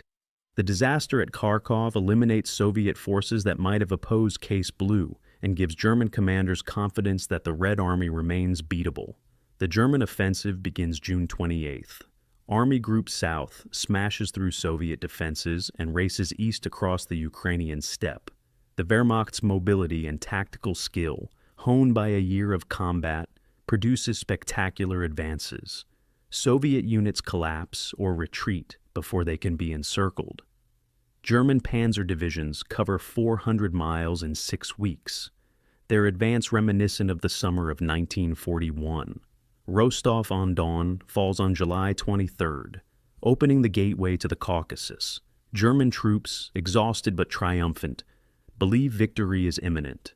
The oil fields lie ahead. The Volga is within reach. Nazi propaganda celebrates the imminent destruction of the Soviet Union. Newsreels show endless columns of German tanks rolling east under cloudless skies. The reality visible to logistics officers and combat veterans is less optimistic. Supply lines now stretch 1,500 miles from railheads in Poland. Partisan attacks increase daily. Soviet forces retreat in better order than previous year, avoiding encirclement, preserving their armies for later battles. Stalin, watching the German advance, issues Order 2-27 on July 28th. "Not one step back" becomes the Red Army's motto and its death sentence. The order eliminates flexible defense, forbids retreats without authorization, establishes penal battalions for soldiers accused of cowardice, and authorizes NKVD blocking detachments to shoot anyone retreating without orders. The order is brutality masquerading as resolve. Thousands of Soviet soldiers will be executed by their own side for attempting to survive. Yet Order 227 also reflects Stalin's accurate understanding that the Red Army's biggest weakness is its tendency to collapse when pressed. By eliminating retreat as an option, he forces soldiers to fight. The human cost is enormous. The military effect is significant. Soviet units increasingly stand and fight rather than dissolving into panicked flight. Army Group A drives into the Caucasus through July and August, capturing Maykop oil field on August 9th. German engineers discover the Soviets have thoroughly destroyed the facilities. Wells plugged, refineries demolished, pipelines sabotaged. No oil will flow from Maykop for months, possibly years. The advance continues toward Grozny and ultimately Baku, but momentum slows as Soviet resistance stiffens and supply lines stretch beyond sustainability. Mountain warfare in the Caucasus requires different tactics and equipment than steppe warfare. German soldiers, already exhausted from 2 months of continuous operations, struggle to maintain the offensive. By September, Army Group A is stalled in the foothills, unable to push further, too committed to withdraw. Hitler rages at commanders for failing to achieve objectives, but offers no solution to the fundamental problem: insufficient forces for the assigned tasks. Meanwhile, Army Group B approaches Stalingrad. The city stretches 30 miles along the Volga River's western bank, an industrial center of 500,000 people. Militarily, Stalingrad matters as a transportation hub and manufacturing site. Symbolically, it carries Stalin's name and thus becomes psychologically significant to both dictators. Hitler fixates on capturing the city, seeing it as vindication of the entire summer offensive. Stalin orders the city held at all costs, seeing its loss as personal humiliation. Both men transform Stalingrad from a strategic objective into an ideological obsession. Neither will permit retreat. Neither will accept compromise. The result is inevitable: battle on a scale and intensity that will consume entire armies and define the war's turning point. August 23, 1942. German 16th Panzer Division reaches the Volga River north of Stalingrad, cutting the city off from the north. That same day, Luftwaffe bombers attack the city in the largest air raid of the Eastern Front. 600 aircraft drop bombs and incendiaries for hours. The Volga burns with oil from destroyed refineries. Wooden buildings explode in firestorms. Civilians flee toward the river, seeking escape across the water. Official casualties lists 40,000 dead, but accurate counts are impossible in the chaos. Survivors describe hell: entire neighborhoods vanishing in flames, people jumping into the river to escape heat, bodies piled in streets too hot to approach. The Germans intended to terrorize Stalingrad into surrender. Instead, they created a landscape of ruins perfect for defensive warfare and stiffened Soviet resolve. The rubble-choked streets and demolished buildings will favor defenders over attackers.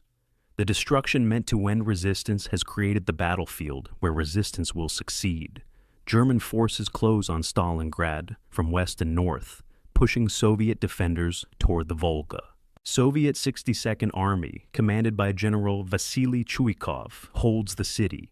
His orders from Stalin are unambiguous: hold Stalingrad or die trying. Chuikov establishes his command post on the Volga's west bank, within artillery range of German positions, ensuring he cannot retreat even if he wanted to. Soviet reinforcements cross the river at night under German fire. Entire divisions ferried across in small boats, taking heavy casualties during the crossing. German intelligence observes the reinforcement but misunderstands its significance. The Soviets are not desperately throwing forces into a doomed defense. They are buying time while preparing something much larger. North and south of Stalingrad, away from German attention, Soviet forces are massing: 3 armies north of the city, 2 armies south. The preparations are hidden by Maskirovka, Soviet deception operations. German reconnaissance photographs show quiet sectors. The reality is different. The jaws of the trap are opening.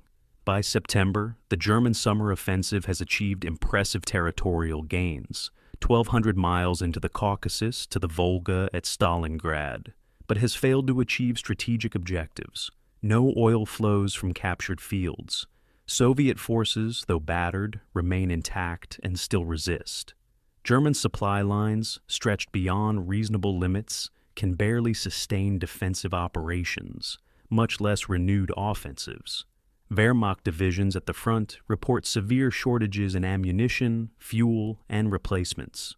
Worse, Hitler's decision to divide Army Group South has left both offensives undermanned. The flanks protecting these penetrations are held by Romanian, Italian, and Hungarian armies, allied units with inferior equipment, inadequate anti-tank weapons, and low morale. German commanders note with alarm that their northern flank along the Don River, protecting the approach to Stalingrad, depends on Romanian Third Army. If the Soviets attack there, the entire position could collapse. Reports noting these vulnerabilities reach Hitler's headquarters and are dismissed. The Führer insists the Soviets lack strength for major offensives. He is wrong. The Red Army is about to prove just how wrong. September 13, 1942, Central Stalingrad. German Sixth Army launches its assault on the city's core, attacking from west toward the Volga River.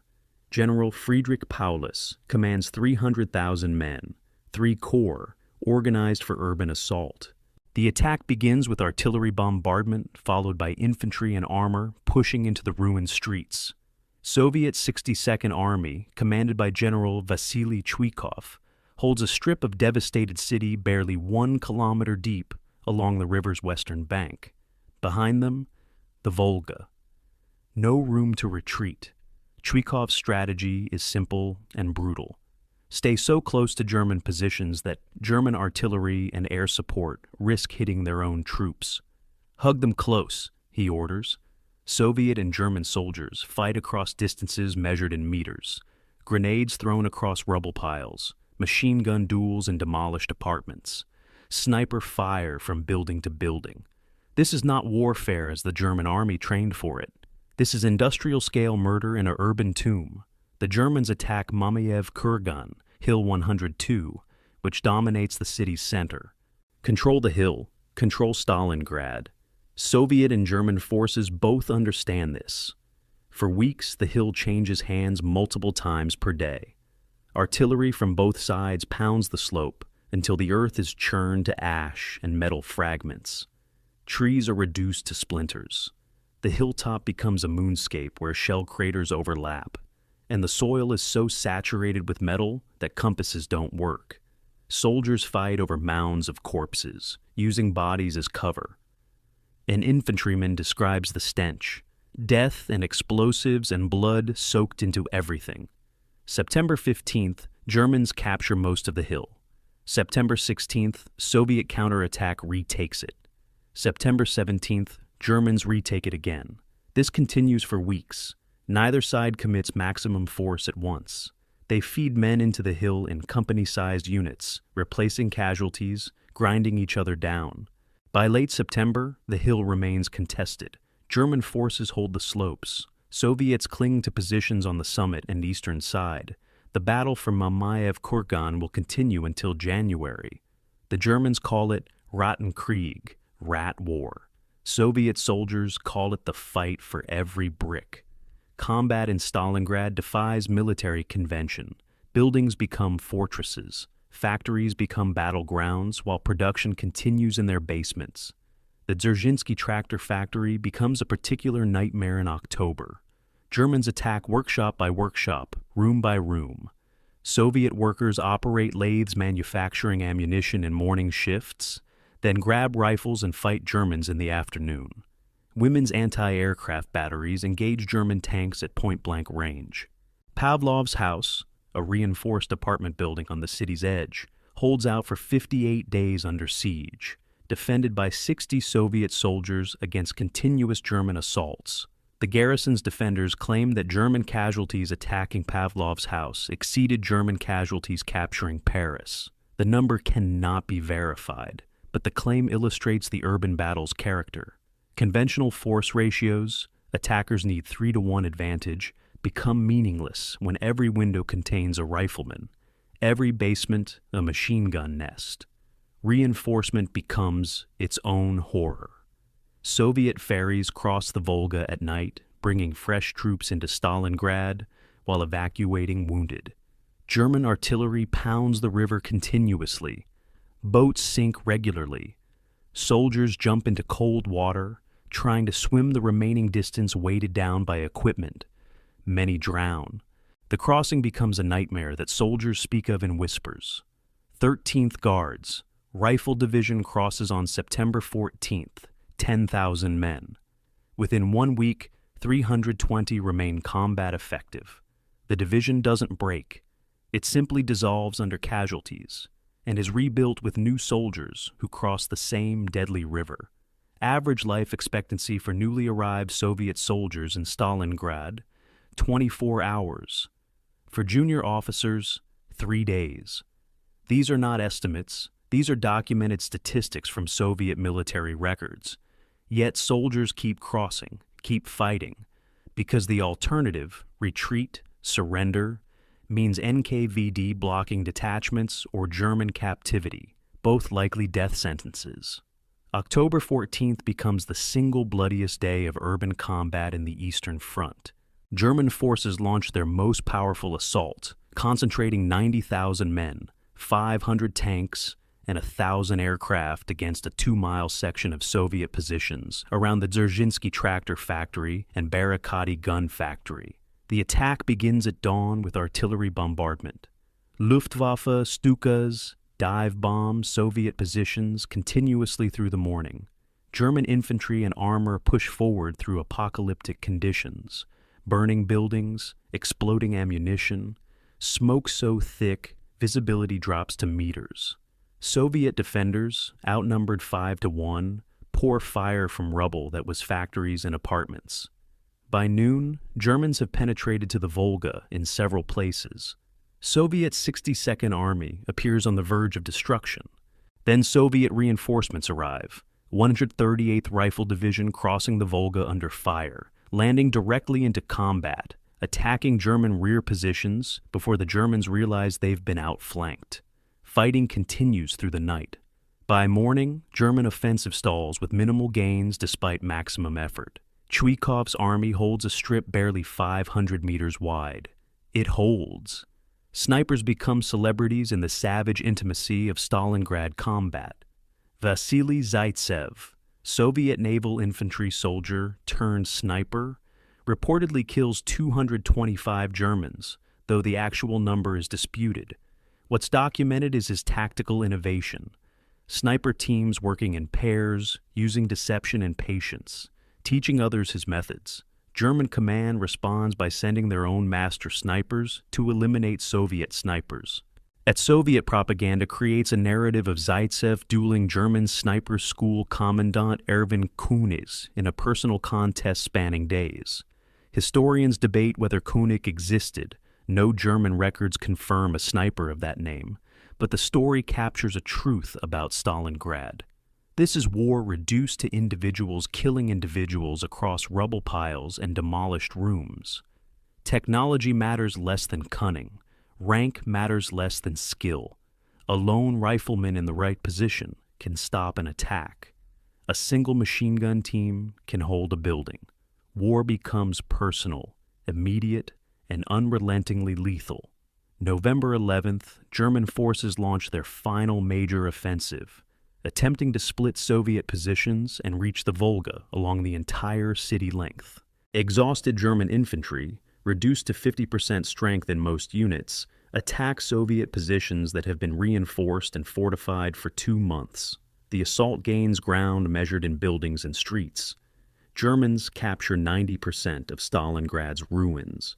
Soviet 62nd Army holds the remaining 10%, a strip of riverbank, some factory districts, isolated pockets.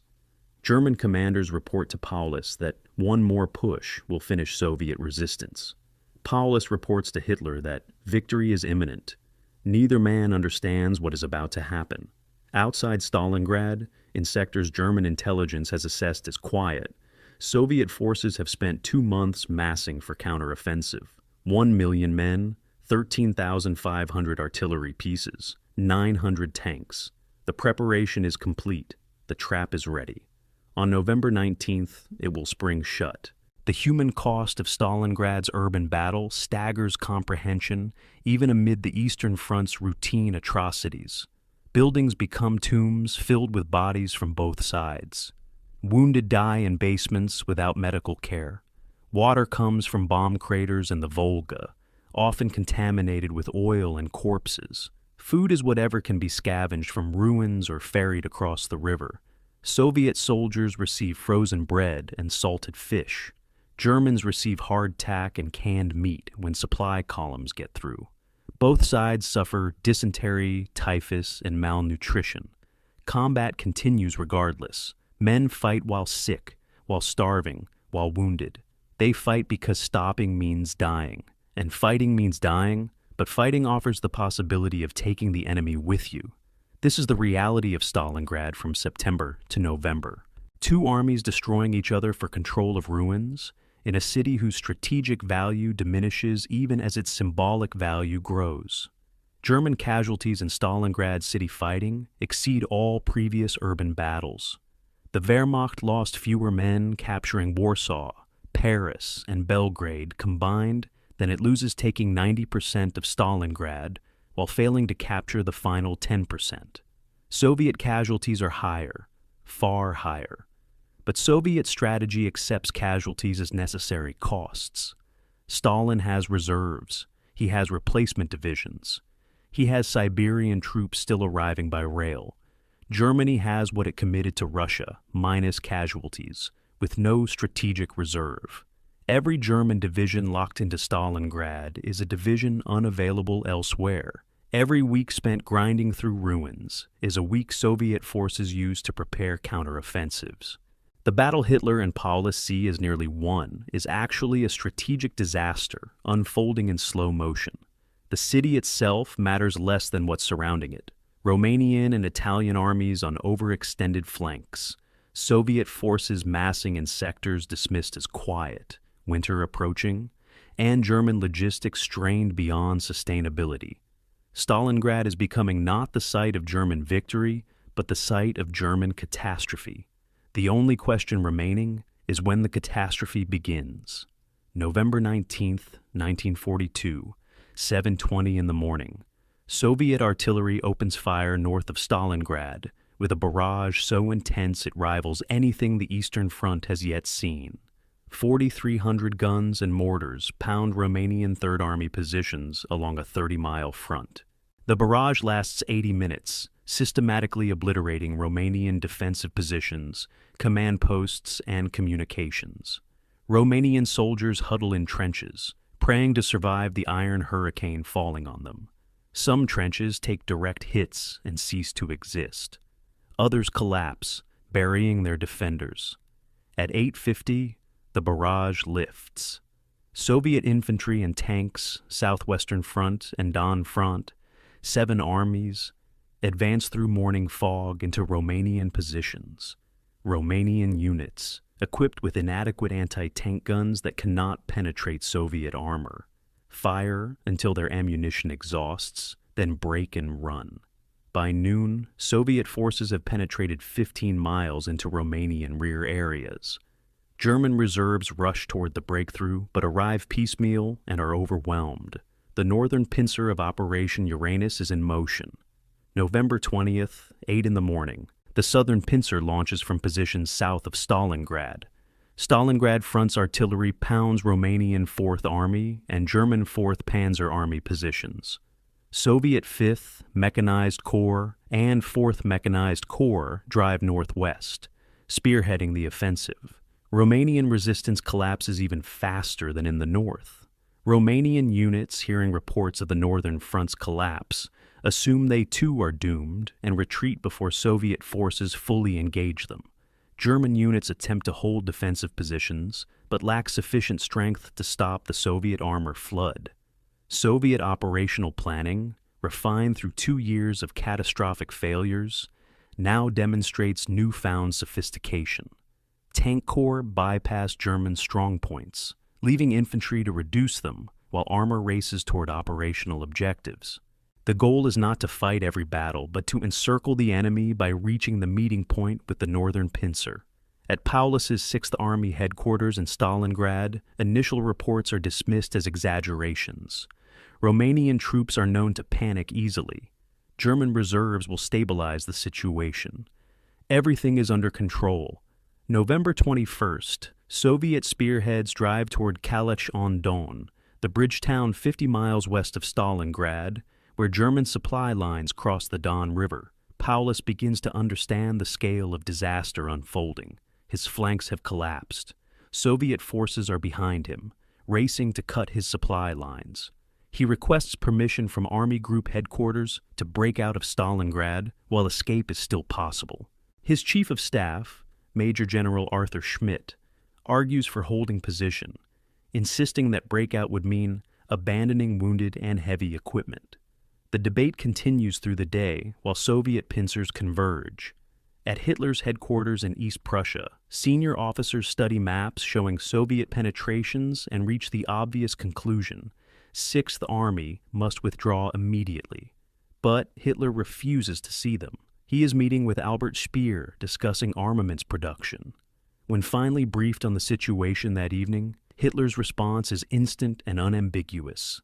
6th Army will hold Stalingrad. No retreat. The Luftwaffe will supply the surrounded forces by air. Göring has guaranteed it. November 23rd, 4 o'clock in the afternoon, near Kalash. Soviet 26th Tank Corps meets 4th Tank Corps. The encirclement is complete. 290,000 Axis troops are trapped in a pocket roughly 30 miles wide, east to west, and 40 miles north to south. Paulus's 6th Army, most of 4th Panzer Army, 2 Romanian divisions, various support units. At Paulus's headquarters, officers study maps in stunned silence. The pocket contains insufficient supplies for sustained operations. Fuel reserves will last days. Ammunition stocks are adequate for moderate combat, but not for the breakout that would be necessary. Food supplies are inadequate for the trapped forces. Medical facilities are overwhelmed with wounded from 2 months of Stalingrad city fighting. The only solution is immediate breakout toward the southwest, abandoning equipment and wounded, attempting to reach German lines before the encirclement solidifies.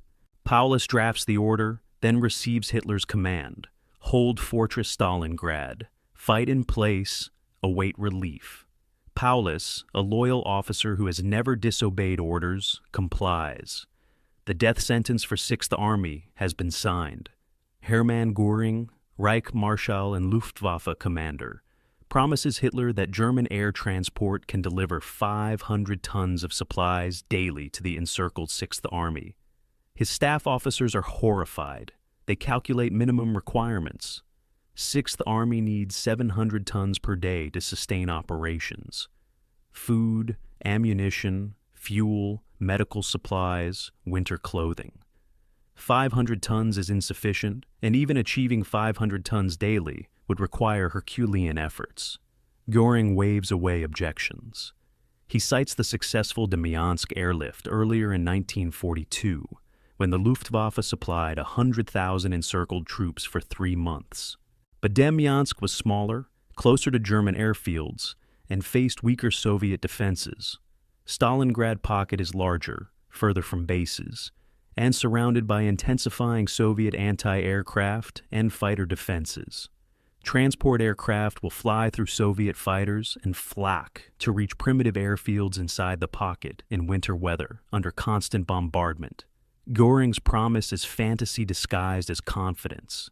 But Hitler believes it because he wants to believe it, because accepting reality would mean authorizing retreat, and retreat is ideologically unacceptable. The Luftwaffe airlift begins November 25th. Junkers 52 transport aircraft, the same planes that delivered paratroopers during Germany's early victories, now ferry supplies into Stalingrad pocket. The mission is doomed from inception. German transport aviation was never designed for sustained operations on this scale. The Luftwaffe has sufficient aircraft only by stripping training schools and other fronts. Airfields inside the pocket, Pitomnik and Gumrak, are primitive strips that become mud bogs when weather warms. Soviet fighters patrol constantly, shooting down transports. Soviet anti-aircraft artillery rings the pocket, creating walls of flak that transports must penetrate. Winter weather grounds aircraft for days at a time. When aircraft do land, Soviet artillery shells them. Pilots describe flying into hell, approaching through storms and darkness, seeing tracers rising like deadly fireworks, hearing shells burst nearby, landing on cratered strips while explosions bracket the runway. Unloading takes too long. Wounded soldiers mob the aircraft, desperate to evacuate. Pilots take off under fire, overloaded, some crashing on takeoff. December totals reveal the airlift's failure. 6th Army requires 700 tons daily. The Luftwaffe delivers average 94 tons per day. On best days, 300 tons. On worst days, nothing. Over 70 days, the total delivery will be 8,350 tons, 12% of minimum requirements. Supply packages dropped by parachute often land outside German lines, feeding Soviet forces instead. Flights scheduled from distant airfields spend so much time in transit that payload capacity is consumed by fuel. Losses mount steadily. By December's end, 165 aircraft destroyed, 30 shot down, 28 lost to weather or crashes, the rest destroyed on the ground. Replacement aircraft arrive, but with inexperienced crews who lack training for winter operations and combat conditions. The airlift continues because Hitler insists it's working, and because admitting failure would require authorizing the breakout that is no longer possible. By mid-December, 6th Army has consumed its fuel reserves and most of its ammunition. The force that besieged Stalingrad is now itself besieged. December 12th, Field Marshal Erich von Manstein launches Operation Winter Storm, an attempt to break through to 6th Army from the south. Manstein commands Army Group Dawn, hastily organized from reserves and units pulled from other sectors. His strike force, 4th Panzer Army, rebuilt around 57th Panzer Corps, drives northeast toward the pocket. Initial progress is excellent. German armor smashes through Soviet defensive lines, advancing 25 miles in 48 hours. By December 19th, German spearheads reach the Mishkova River, 30 miles from Stalingrad pocket. At this point, Paulus could order 6th Army to break out, linking up with Manstein's relief force. The distance is walkable, even for exhausted troops, but Hitler forbids breakout, insisting 6th Army maintain its position in Stalingrad. Paulus, constitutionally incapable of disobeying orders, remains in place. Manstein waits on the Mishkova, unable to advance further, hoping Paulus will break out on his own initiative. Paulus doesn't. The relief attempt stalls, then collapses when Soviet counterattacks threaten to encircle Manstein's own forces. Operation Winter Storm fails within 48 kilometers of success. Yazi Soviet forces, having stopped Manstein's relief attempt, tighten the noose around 6th Army. The Germans inside the pocket begin slow starvation. Daily rations are cut repeatedly, first to half portions, then to third portions, then to whatever supplies arrive by air. Bread becomes a luxury. Horses are slaughtered and eaten, first transport horses, then artillery horses, finally officers' mounts. When the horses are gone, soldiers eat anything organic, leather belts boiled into soup, sawdust mixed with flour, frozen grass scraped from under snow. Typhus and dysentery spread through overcrowded bunkers where men huddle against cold. Wounded lie in unheated cellars without morphine, their moans filling the darkness. Frostbite casualties increase as winter deepens, and fuel for heating disappears. Soldiers wrap feet in paper and cloth, but it's insufficient. Amputations become routine. German medical officers document the pocket's descent into hell: mass starvation, epidemic disease, endemic frostbite, complete breakdown of sanitation, temperatures at -30°C, no hope of relief or evacuation. 6th Army is dying, slowly and publicly. Hitler orders it to fight on. January 8, 1943. Soviet officers approach German lines at Stalingrad, pocket under white flags of truce. They carry a written ultimatum from General Konstantin Rokossovsky, commander of the Don Front. The document is clinical in its assessment. 6th Army is surrounded, cut off from supplies, facing inevitable destruction. Soviet forces offer honorable surrender. Officers retain sidearms, sufficient rations, medical care for wounded, repatriation to Germany after war's end. The alternative is annihilation. German radio operators receive the ultimatum and forward it to 6th Army headquarters. General Paulus reads it with his staff. Major General Arthur Schmidt, his chief of staff and a committed Nazi, argues vehemently against surrender. The Führer has ordered them to hold. The Luftwaffe is delivering supplies. Relief will come. Surrender would betray Germany. Paulus, trapped between military reality and ideological loyalty, chooses loyalty. He drafts a response declining the Soviet offer. Sixth Army will defend its positions to the last man and the last round. The Soviet officers return to their lines. Orders go out for Operation Ring to begin. January 10th, 5 o'clock in the morning. 7,000 Soviet guns and mortars open fire on Stalingrad pocket in the heaviest bombardment the Germans have yet experienced. For 55 minutes, shells fall on German positions already weakened by 2 months of encirclement. Bunkers collapse, trenches cave in. The few remaining tanks explode as shells find them. German soldiers describe the bombardment as the end of the world. Earth erupting, sky on fire, sound beyond comprehension. At 6 o'clock, Soviet infantry and tanks advance from all directions, compressing the pocket. German defensive lines, manned by starving troops with inadequate ammunition, resist briefly then crumble. Soviet forces advance 5 to 8 kilometers the first day.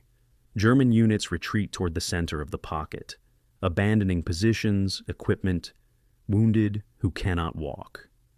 By January 13th, Pitomnik airfield is lost, reducing the airlift to Gumrak airfield and occasional parachute drops.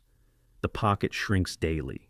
Inside the contracting perimeter, conditions transcend military disaster and become humanitarian catastrophe. 47,000 German wounded lie in bunkers, cellars, and ruins without medical supplies or heat. Doctors perform amputations without anesthesia. Bandages are washed and reused until they disintegrate. Infections kill men who would survive in hospitals. The wounded who can still walk are sent back to defensive positions because Sixth Army needs every man. Those who cannot walk wait to die or be captured. Food has virtually ceased existing. The daily ration by mid-January is 50 grams of bread and a cup of thin soup. Men are too weak to fight effectively. Simply walking requires rest breaks. Soldiers fall asleep at their posts and freeze to death. Officers report troops hallucinating from hunger. Cannibalism begins appearing in reports, soldiers found with human flesh.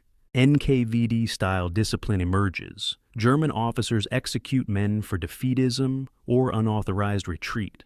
The Wehrmacht's self-image of professional conduct dissolves under the pressure of slow death.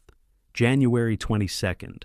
Soviet forces split the pocket into 2 smaller pockets. Southern pocket containing Paulus's headquarters. Northern pocket with remnants of 11th Corps. Communication between pockets becomes impossible. Each fights in isolation. Ammunition nearly exhausted. Rations non-existent. The southern pocket controls Gumrak airfield until January 23rd, when Soviet tanks overrun it. The last airfield is gone. From this point, no supplies enter the pocket except what can be parachuted, and Soviet fighters shoot down most supply aircraft before they reach drop zones. German radio operators broadcast increasingly desperate messages. Need ammunition urgently, need food. And need medical supplies, need relief, request permission to break out. The responses from Hitler's headquarters remain consistent. Hold position, await relief, no surrender. The relief that was promised in November is now impossible. Army Group Don is retreating west, pursued by Soviet offensives. No German forces exist that could reach Stalingrad, even if Hitler authorized a relief attempt, which he doesn't. January 30th, 1943. Hitler promotes Paulus to field marshal by radio, making him the youngest field marshal in German history. The promotion is transparent manipulation. No German field marshal has ever surrendered. The subtext is clear. Be the first field marshal to die in battle, not the first to surrender. Paulus understands the message. At his headquarters in the Univermag department store basement, Soviet forces are within blocks. Artillery shells hit the building regularly. Supplies are gone. Ammunition is gone. Radio contact with Hitler's headquarters becomes intermittent. On January 31st, Soviet troops storm the Univermag. Paulus surrenders the southern pocket. He does not order the northern pocket to surrender. That command authority belongs to its commander. But his surrender makes continued resistance pointless. On February 2nd, the northern pocket surrenders. The Battle of Stalingrad is over. Of the 290,000 men encircled in November, 91,000 surrender. The rest are dead. The prisoners who march out of Stalingrad resemble skeletons in rags more than soldiers. Photographs show hollow-eyed men with faces gaunt from starvation, shuffling through snow in groups, guarded by Soviet soldiers. Many collapse during the march to prisoner collection points. The Soviets are unprepared for this many prisoners and lack facilities to house or feed them adequately. Prisoners are marched to camps in Siberia and Central Asia. Thousands die during the marches from exhaustion, exposure, and disease. In the camps, conditions are brutal, but not systematically exterminatory, like German treatment of Soviet POWs. The Soviets work the prisoners, feed them minimally, provide inadequate medical care. Disease, typhus, dysentery, tuberculosis, kills thousands more. Of the 91,000 who surrendered, approximately 5,000 will eventually return to Germany in 1955, 12 years after their surrender. The rest die in captivity. German families receive notices that their sons, husbands, fathers are missing at Stalingrad. Most will never learn their fate. The final messages radioed from Stalingrad pocket carry the weight of doomed men who know they are history's witnesses. The Russians are at the door. We are destroying our equipment. Sixth Army has fought to the last man against overwhelming odds. Long live Germany. The last transmission comes from a radio operator on February 2nd. Russians here. This is the end. Then silence. Soviet soldiers plant a red flag on the ruins of the Univermag department store, the photograph becoming iconic like the Reichstag. Flag raising will be in 1945. But Stalingrad's symbolism differs from Berlin's. Berlin represents total victory. Stalingrad represents the turn, the moment Germany went from winning to losing, from advancing to retreating, from initiative to reaction. After Stalingrad, the question is no longer whether Germany will win, but how long Germany can delay losing. The strategic consequences of Stalingrad ripple across the Eastern Front and beyond. 20 German and Romanian divisions have been destroyed. German casualties exceed 350,000 killed, wounded, or captured. 250,000 Romanian, Italian, and Hungarian casualties compound Axis losses. Army Group Don retreats 250 miles west to stabilize new defensive lines. The entire southern wing of the German Eastern Front has collapsed. Soviet forces advance into the Donets Basin, threatening to cut off Army Group A in the Caucasus. Hitler is forced to authorize Army Group A's retreat from the Caucasus oil fields that were the entire strategic objective of Case Blue. The oil will never be captured. German fuel shortages, already severe, become crisis level. Romanian loyalty wavers after their armies were sacrificed at Stalingrad. Hungarian and Italian governments begin sending diplomatic feelers toward the Western Allies, seeking exit from the war. Within Germany, the myth of invincibility dies. Goebbels declares 3 days of national mourning. The German public begins to understand that the war may be lost. Soviet casualties at Stalingrad, approximately 1 million killed, wounded, and captured during the defense, encirclement, and reduction of the pocket, are staggering but acceptable within Soviet strategic calculations. The Soviet Union has population reserves and industrial capacity to replace losses. Germany does not. More importantly, the Red Army has demonstrated operational competence unimaginable in 1941. Operation Uranus succeeded through surprise, deception, and careful planning. Soviet armor operated independently, bypassing strong points, achieving encirclement despite German tactical skill. Soviet artillery coordination improved dramatically. Soviet air power, though still inferior to the Luftwaffe qualitatively, achieved local superiority through numerical concentration. The Red Army that fought at Stalingrad is qualitatively different from the army that nearly died at Moscow. It has learned, it has adapted, it has become dangerous. The personal tragedy of Stalingrad, beyond the statistics of death and capture, lies in the stories of ordinary soldiers trapped in the pocket. Letters written in December and January, never sent because the airlift couldn't evacuate mail, were found later among frozen corpses. Soldiers write to mothers, wives, children, describing hunger and cold, but mostly loneliness and fear. They write that they trust in God, in the Führer, in Germany, but the words ring hollow even to the writers. Some write farewell letters, knowing death is near. Some write angry letters cursing leaders who abandoned them.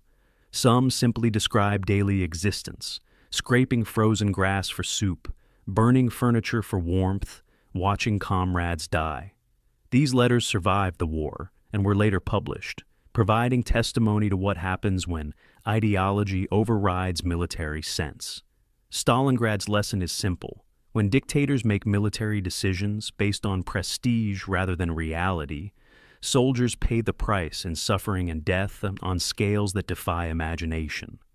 The lesson will be forgotten, requiring relearning at places like Berlin, where Hitler will repeat the same mistakes with the same consequences in the same war. January 12, 1943, north of Leningrad. Operation Iskra, Spark, launches as Soviet Leningrad and Volkhov. Fronts attack German positions simultaneously from opposite sides of the blockade corridor.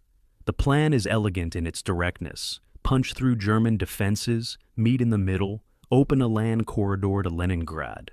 Soviet artillery pounds German lines with intensity that rivals Stalingrad. 300,000 Soviet troops supported by 600 tanks advance through snow and frozen marshland. German 18th Army defends with diminished forces. Divisions weakened by 2 years of siege warfare and transfers to other sectors. For 6 days, Soviet forces grind forward meter by meter. On January 18th, advance units from both fronts meet at Workers' Settlement No. 5, establishing a corridor 6 miles wide along Lake Ladoga's southern shore. The siege of Leningrad, while not ended, is broken. Within days, Soviet engineers begin constructing a rail line through the corridor. Supplies flow into Leningrad by train for the first time in 16 months. The death rate plummets. But Operation Iskra is only one of multiple Soviet offensives launched across the Eastern Front in winter 1942-43. Stalin, emboldened by Stalingrad's success, orders attacks everywhere simultaneously. The strategic concept is sound. Keep Germans off balance, prevent them from concentrating reserves, exploit their overstretched positions. The execution is mixed. Soviet forces in the south drive toward Kharkov and the Donets Basin. Voronezh Front and Southwestern Front liberate Kursk on February 8th and Kharkov on February 16th. Soviet tank armies race west, covering 60 miles in days, spearheading toward the Dnieper River. German defenses collapse as exhausted units retreat or are encircled. For a brief moment in mid-February, it appears the entire German southern front might disintegrate. Soviet officers report the war could be won by summer. Stalin orders continued attacks toward Smolensk in the center and toward Kiev in the south. The Red Army is advancing on all fronts for the first time since the war began. Then the offensive stalls. Soviet forces, pursuing a retreating enemy, advance faster than their supply lines can sustain. Tank units run out of fuel and halt. Infantry divisions outrun their supply columns and go hungry. The spring Rasputitsa, the mud season when snow melts and roads become impassable, begins earlier than expected. Soviet trucks bog down in mud. Artillery cannot move forward to support continued attacks. German forces, though battered, remain skilled at defensive warfare. They conduct fighting retreats, trading space for time, destroying infrastructure as they withdraw.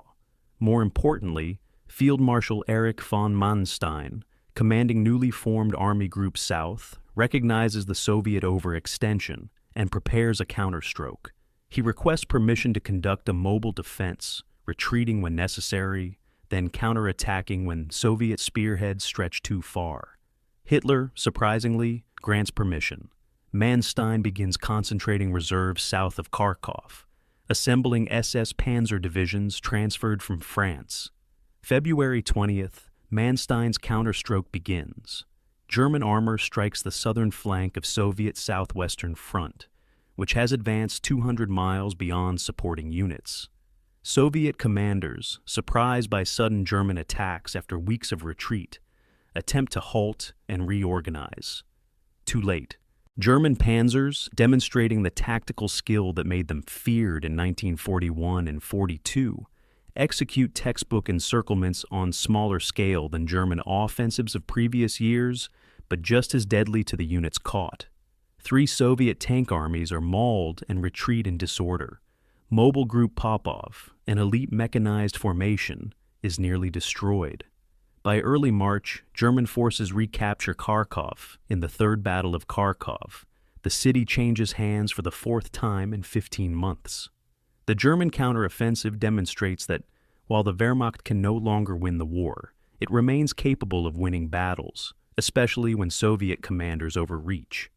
The spring Rasputitsa halts operations on both sides by late March. The Eastern Front, after 5 months of continuous combat from November through March, settles into temporary stalemate as roads turn to impassable mud, and both armies pause to absorb casualties and reorganize. The front line has shifted dramatically compared to pre-Stalingrad positions. The Germans have been pushed back 250 to 350 miles across the entire southern sector. Soviet forces have liberated much of the territory captured in Case Blue. But Soviet casualties have been enormous, over 500,000 in the winter offensives alone. German casualties, while lower, are irreplaceable because Germany lacks the manpower reserves the Soviet Union possesses. The strategic situation now favors the Soviets, but the operational situation remains contested. German forces can still counterattack successfully. Soviet forces can still be encircled when they overextend. The war is far from decided. The winter campaigns reveal the transformation of the Red Army into a modern fighting force. Tank armies, mechanized formations designed for deep operations, now operate with increasing sophistication. Artillery coordination has improved dramatically, with massed fires controlled by forward observers and radio communications. Soviet aircraft, while still inferior to Luftwaffe fighters individually, achieve local superiority through numerical concentration. Most importantly, Soviet commanders have learned from catastrophic failures of 1941 and 42. They employ maskirovka, deception operations that mislead German intelligence about offensive locations. They conduct reconnaissance before attacks. They husband reserves rather than committing everything at once. This learning process is paid for in blood. Every lesson costs thousands of lives, but the lessons are being learned. The Red Army of spring 1943 is not the same army that nearly collapsed in summer 1941. German forces also adapt, but their adaptations reveal fundamental weaknesses. Mobile defense and tactical counterattacks succeed when executed, but require reserves that Germany increasingly lacks. New equipment, Tiger and Panther tanks with superior armor and guns, enter service in limited numbers, but production cannot match Soviet tank output. The Luftwaffe retains qualitative superiority, but faces numerical disadvantage as Soviet aviation expands. German logistics remain stretched beyond sustainable capacity. Partisan warfare behind German lines intensifies, with Soviet irregular forces derailing trains, ambushing convoys, and forcing Germany to commit divisions to rear area security that could otherwise fight at the front. German intelligence continues to underestimate Soviet reserves and production capacity, repeatedly surprised by new Soviet armies appearing where intelligence maps showed nothing. By April 1943, as the front lines stabilize along a new equilibrium, both Soviet and German staffs study the same map feature, the Kursk salient. Soviet winter offensives created a 150-mile bulge in the front line, centered on the city of Kursk, jutting west into German-held territory. To German planners, the salient appears as an obvious target: attack from north and south, pinch off the bulge, encircle whatever Soviet forces are inside. It's textbook strategy, visible to any military academy student. To Soviet planners, the salient appears as an obvious trap. Prepare layered defenses, allow the Germans to attack into fortified positions, then counterattack once they exhaust themselves. Both sides begin preparations. The Germans mass armor and infantry for Operation Citadel. The Soviets mobilize reserves and dig entrenchments. The stage is set for the largest tank battle in history. The winter campaigns of 1942 to 43 represent the pivot point, where strategic initiative permanently shifts from Germany to the Soviet Union. After Stalingrad and the subsequent offensives, Germany will never again launch a strategic offensive that threatens Soviet survival. German operations from this point forward will be defensive, attempting to hold territory, delay advances, trade space for time. The Wehrmacht remains dangerous, as Manstein's counteroffensive demonstrated, but dangerous in the way a cornered predator is dangerous, not in the way a hunter is dangerous. The strategic question is no longer whether the Soviet Union will survive, but how long Germany can delay the inevitable. For the soldiers fighting on both sides, this shift means the war's character is changing from mobile operations and dramatic breakthroughs to attritional grinding, where advances are measured in miles per week rather than miles per day. The human cost of the winter campaigns adds to the already incomprehensible totals. Soviet casualties from November 1942 through March 1943 exceed 2 million killed, wounded, and captured. German and Axis satellite casualties approach 700,000. Civilian casualties in contested areas, from artillery, bombing, starvation, and atrocities, number in the hundreds of thousands. Cities change hands multiple times, each transition bringing new horrors for civilian populations. Kharkov's population, subject to 4 different occupations in 15 months, suffers under both German reprisals and Soviet suspicions of collaboration. Villages in the combat zone cease to exist, their populations either fled, evacuated, or killed. The winter campaigns demonstrate that the Eastern Front has become a war of annihilation, where military objectives matter less than destroying the enemy's capacity to continue fighting. This philosophy will culminate at Kursk, where both sides will commit maximum force in an attempt to break each other's will. July 5, 1943, 3 o'clock in the morning.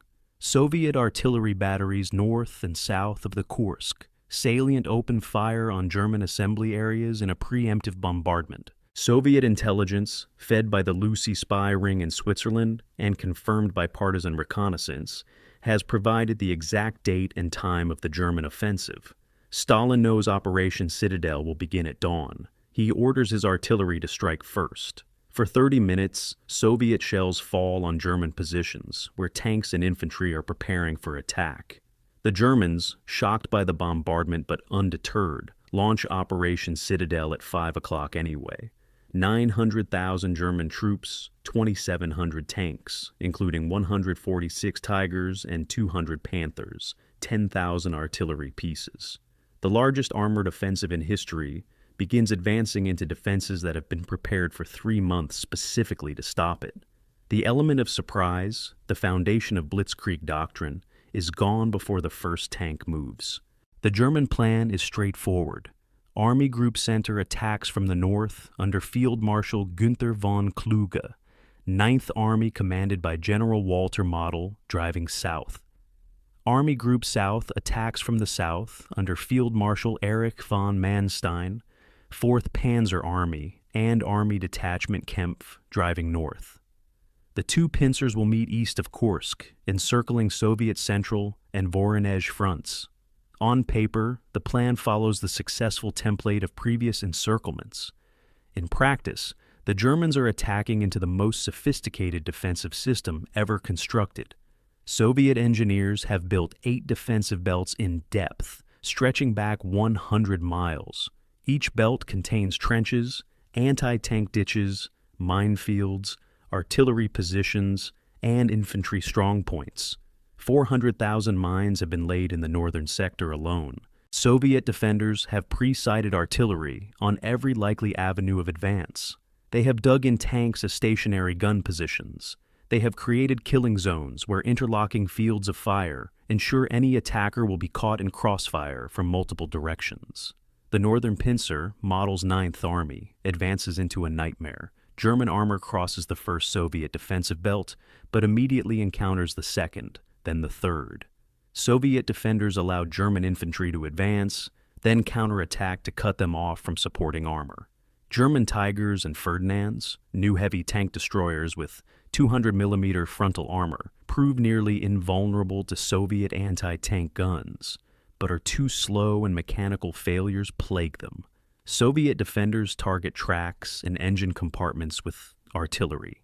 Disabled Tigers become stationary bunkers until recovery vehicles can retrieve them, if recovery vehicles can reach them.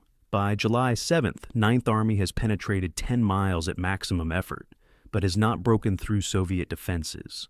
Model's casualty reports show 25,000 men lost, and 200 tanks destroyed in 3 days.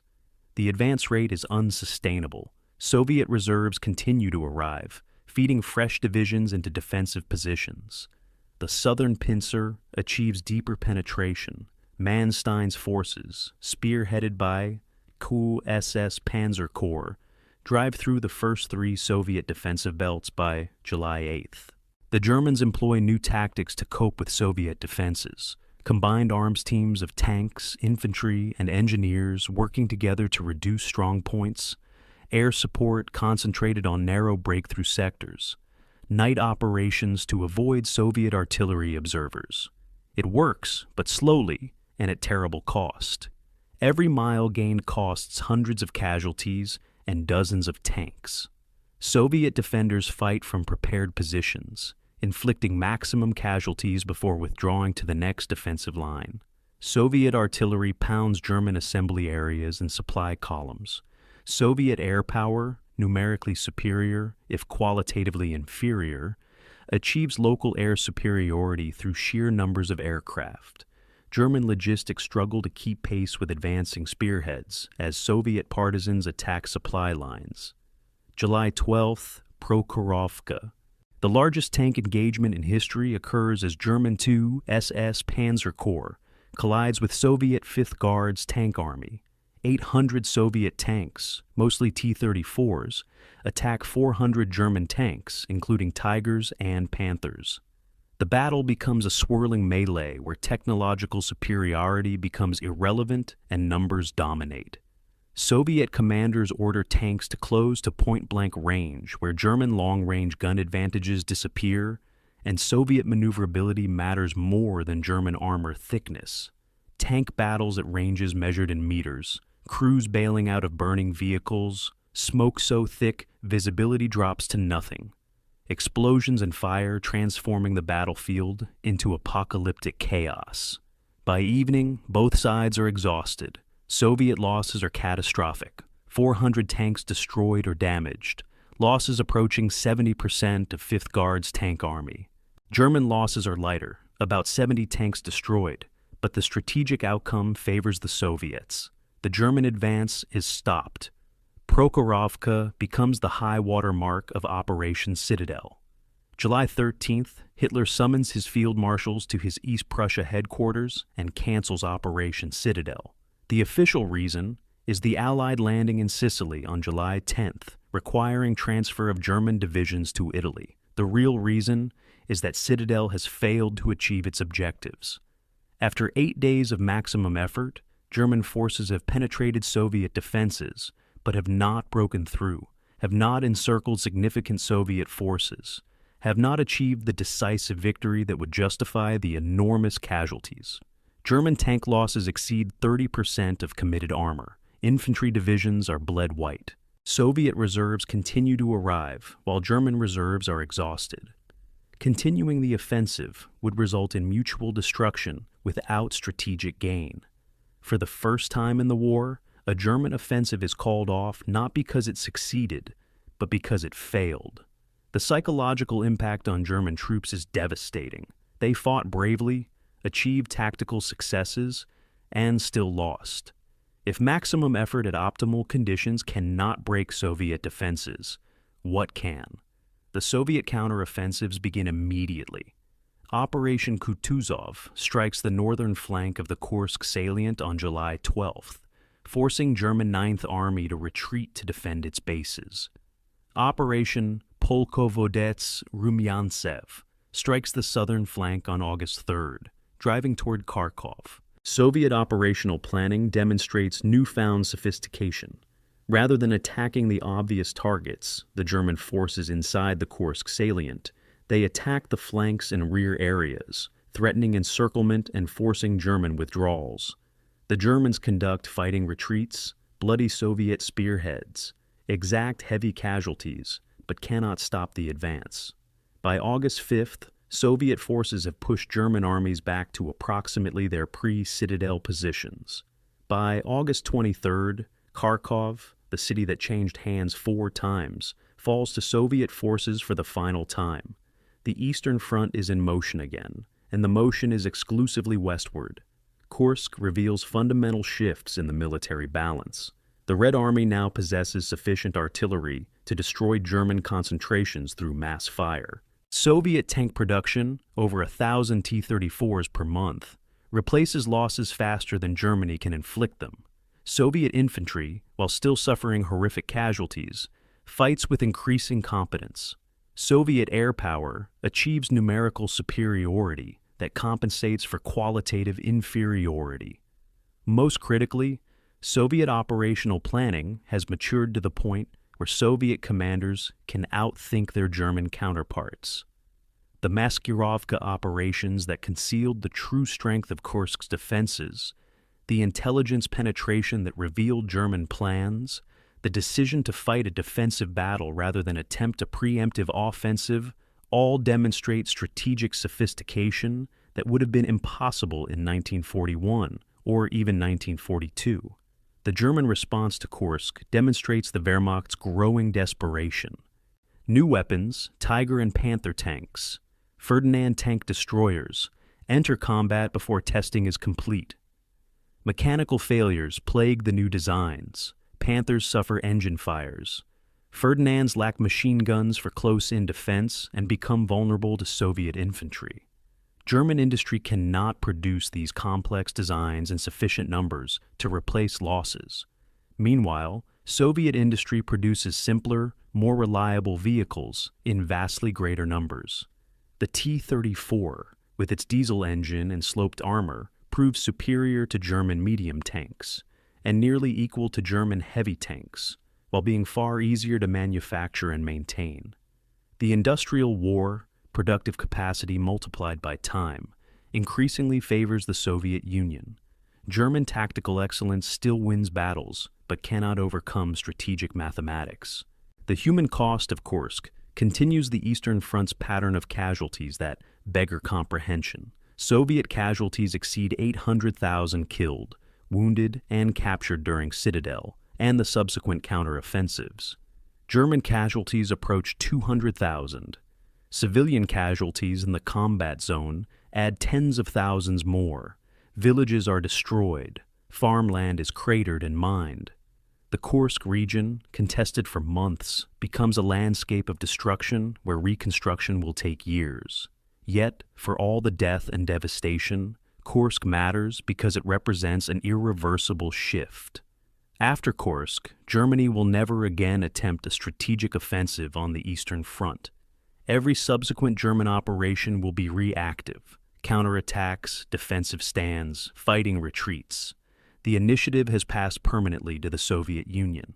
The question is no longer whether Germany will lose, but how long the losing will take, and how many more people will die before it ends. The failure of Operation Citadel forces German strategic planning into crisis. Hitler's original vision, quick victory through decisive offensives, is no longer possible. The Wehrmacht lacks the strength for another major offensive. Soviet defenses have proven too deep, too well prepared, too heavily manned to penetrate. Yet Hitler refuses to consider negotiated peace or strategic withdrawal to more defensible positions. Instead, he doubles down on holding every mile of territory, forbidding retreats, demanding fanatical resistance. This philosophy will doom hundreds of thousands of German soldiers to death or captivity in unnecessary defensive stands. The rational military strategy, trading space for time, conducting fighting withdrawals to conserve forces, seeking negotiated settlement while some bargaining power remains, is politically impossible for a totalitarian regime that has built its legitimacy on promises of total victory. So the war continues, driven by ideology rather than strategy, consuming armies and populations in pursuit of objectives that no longer exist. June 19th through 20th, 1944. Night across Belarusian forests behind German lines. Soviet partisan formations, coordinated by radio from Moscow, execute Operation Rail War, the largest sabotage operation of the war. 10,500 separate demolitions destroy railway tracks, bridges, and switching stations across a 300-mile front. German logistics, already strained, collapse overnight. Ammunition cannot reach forward units. Fuel deliveries stop. Reinforcements and replacement equipment sit idle at rail depots hundreds of miles away. German engineers attempt repairs, but partisan attacks continue, destroying repairs as fast as they are completed. This is not random sabotage. This is the opening phase of Operation Bagration, named after the Russian general who fought Napoleon. The largest Soviet offensive ever planned begins not with artillery, but with cutting German supply lines, ensuring that when the attack comes, German forces will face it isolated and unsupplied. June 23, 1944, 4 o'clock in the morning, exactly 3 years after Operation Barbarossa began. Soviet artillery erupts along a 400-mile front in Belarusia, targeting Army Group Center. 2.5 million Soviet troops, 5,200 tanks, 5,300 aircraft begin the offensive. 4 Soviet fronts attack simultaneously. 1st Baltic Front in the north, 3rd Belarusian Front north of Minsk, 2nd Belarusian Front east of Minsk, 1st Belarusian Front in the south. The coordination required to launch 4 fronts simultaneously represents Soviet operational art at its peak. German Army Group Center, commanded by Field Marshal Ernst Busch, defends with 800,000 men, 900 tanks, and 1,400 aircraft. The force ratio favors the Soviets 3-1 in men, nearly 6-1 in armor. German intelligence, deceived by Soviet Maskirivka, expected the main Soviet summer offensive to target Ukraine and Army Group North Ukraine. They concentrated reserves there. Belarusia was assessed as a quiet sector. It is not. The Soviet offensive employs deception on a scale previously unattempted. For months, Soviet forces in Ukraine conducted visible preparations for offensive, building supply dumps, concentrating armor, conducting reconnaissance. German intelligence observed and reported exactly what Soviets wanted them to see. Meanwhile, the actual offensive concentration in Belarusia proceeded under strict camouflage discipline. Tanks moved only at night. Radio traffic was simulated in Ukraine, while real headquarters in Belarusia maintained radio silence. Dummy tanks were positioned in Ukraine, while real armor massed in Belarusia. German reconnaissance photographed exactly what Soviet deception specialists wanted photographed. The result is total surprise. Army Group Center faces the largest Soviet offensive of the war, with minimal reserves and no warning. Within 48 hours, Soviet armored spearheads penetrate 60 miles into German positions. German defensive doctrine, holding fortified positions Hitler designated as fortified places, proves disastrously unsuitable for mobile warfare. Hitler's orders forbid retreats from Vitebsk, Orsha, Mogilev, and Bobruisk, major cities designated as fortresses that must be held regardless of operational situation. German commanders, remembering what happened to generals who disobeyed Hitler's stand-fast orders in previous battles, comply. Garrisons in the fortified places fight in place, while Soviet armor races past them, encircling them, cutting them off. Vitebsk is surrounded by June 25th, with 35,000 German troops trapped. Hitler finally authorizes breakout on June 27th. Too late. The breakout attempt fails. 5 divisions are destroyed. The same pattern repeats at Bobruisk, Mogilev, and Orsha. German forces fight courageously, but are systematically encircled and annihilated because Hitler's orders prevent mobile defense. July 3rd, Soviet forces liberate Minsk, capital of Belarusia. The city fell to Germans on June 28, 1941, in the opening weeks of Barbarossa. Its liberation exactly 3 years later carries symbolic weight. More importantly, Minsk's capture completes another massive encirclement. 4th Army and 9th Army remnants, over 100,000 men, are trapped east of Minsk. For days, encircled German units attempt breakouts, small groups infiltrating Soviet lines at night. Some succeed. Most are hunted down by Soviet cavalry and aircraft. The pocket is liquidated by July 11th. Soviet forces continue advancing west, giving Germans no time to establish new defensive lines. The front line moves so fast that German maps cannot keep up. Units retreat and discover Soviet forces have already captured the positions they were retreating toward. Chaos spreads through Army Group Center's rear areas. July 17th, Moscow stages a propaganda triumph.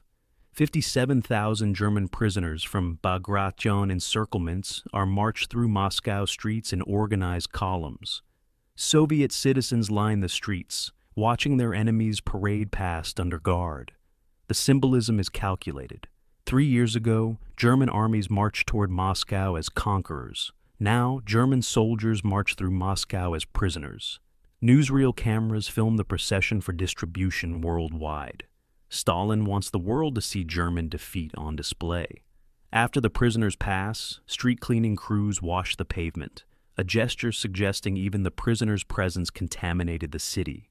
The parade serves domestic morale, showing Soviet citizens that victory is approaching, and international politics, demonstrating to Western allies that the Soviet Union is carrying the war's burden. The scale of German losses in Bagration exceeds any previous disaster, including Stalingrad. 28 divisions destroyed completely. Approximately 170,000 dead. 180,000 captured. Tanks, artillery, vehicles abandoned as units disintegrate. Army Group Center effectively ceases to exist as a coherent fighting force. The gap in German lines stretches from the Baltic to the Pripyat marshes. Soviet forces advance 500 kilometers in 5 weeks, liberating all of Belarusia and reaching Poland. The strategic implications are immense. German defenses in the east have collapsed along the entire central sector. Soviet forces now stand on German Allied territory and pre-war Soviet borders. The path to Germany itself lies open. Liberation of occupied territories begins, bringing its own complexities and horrors.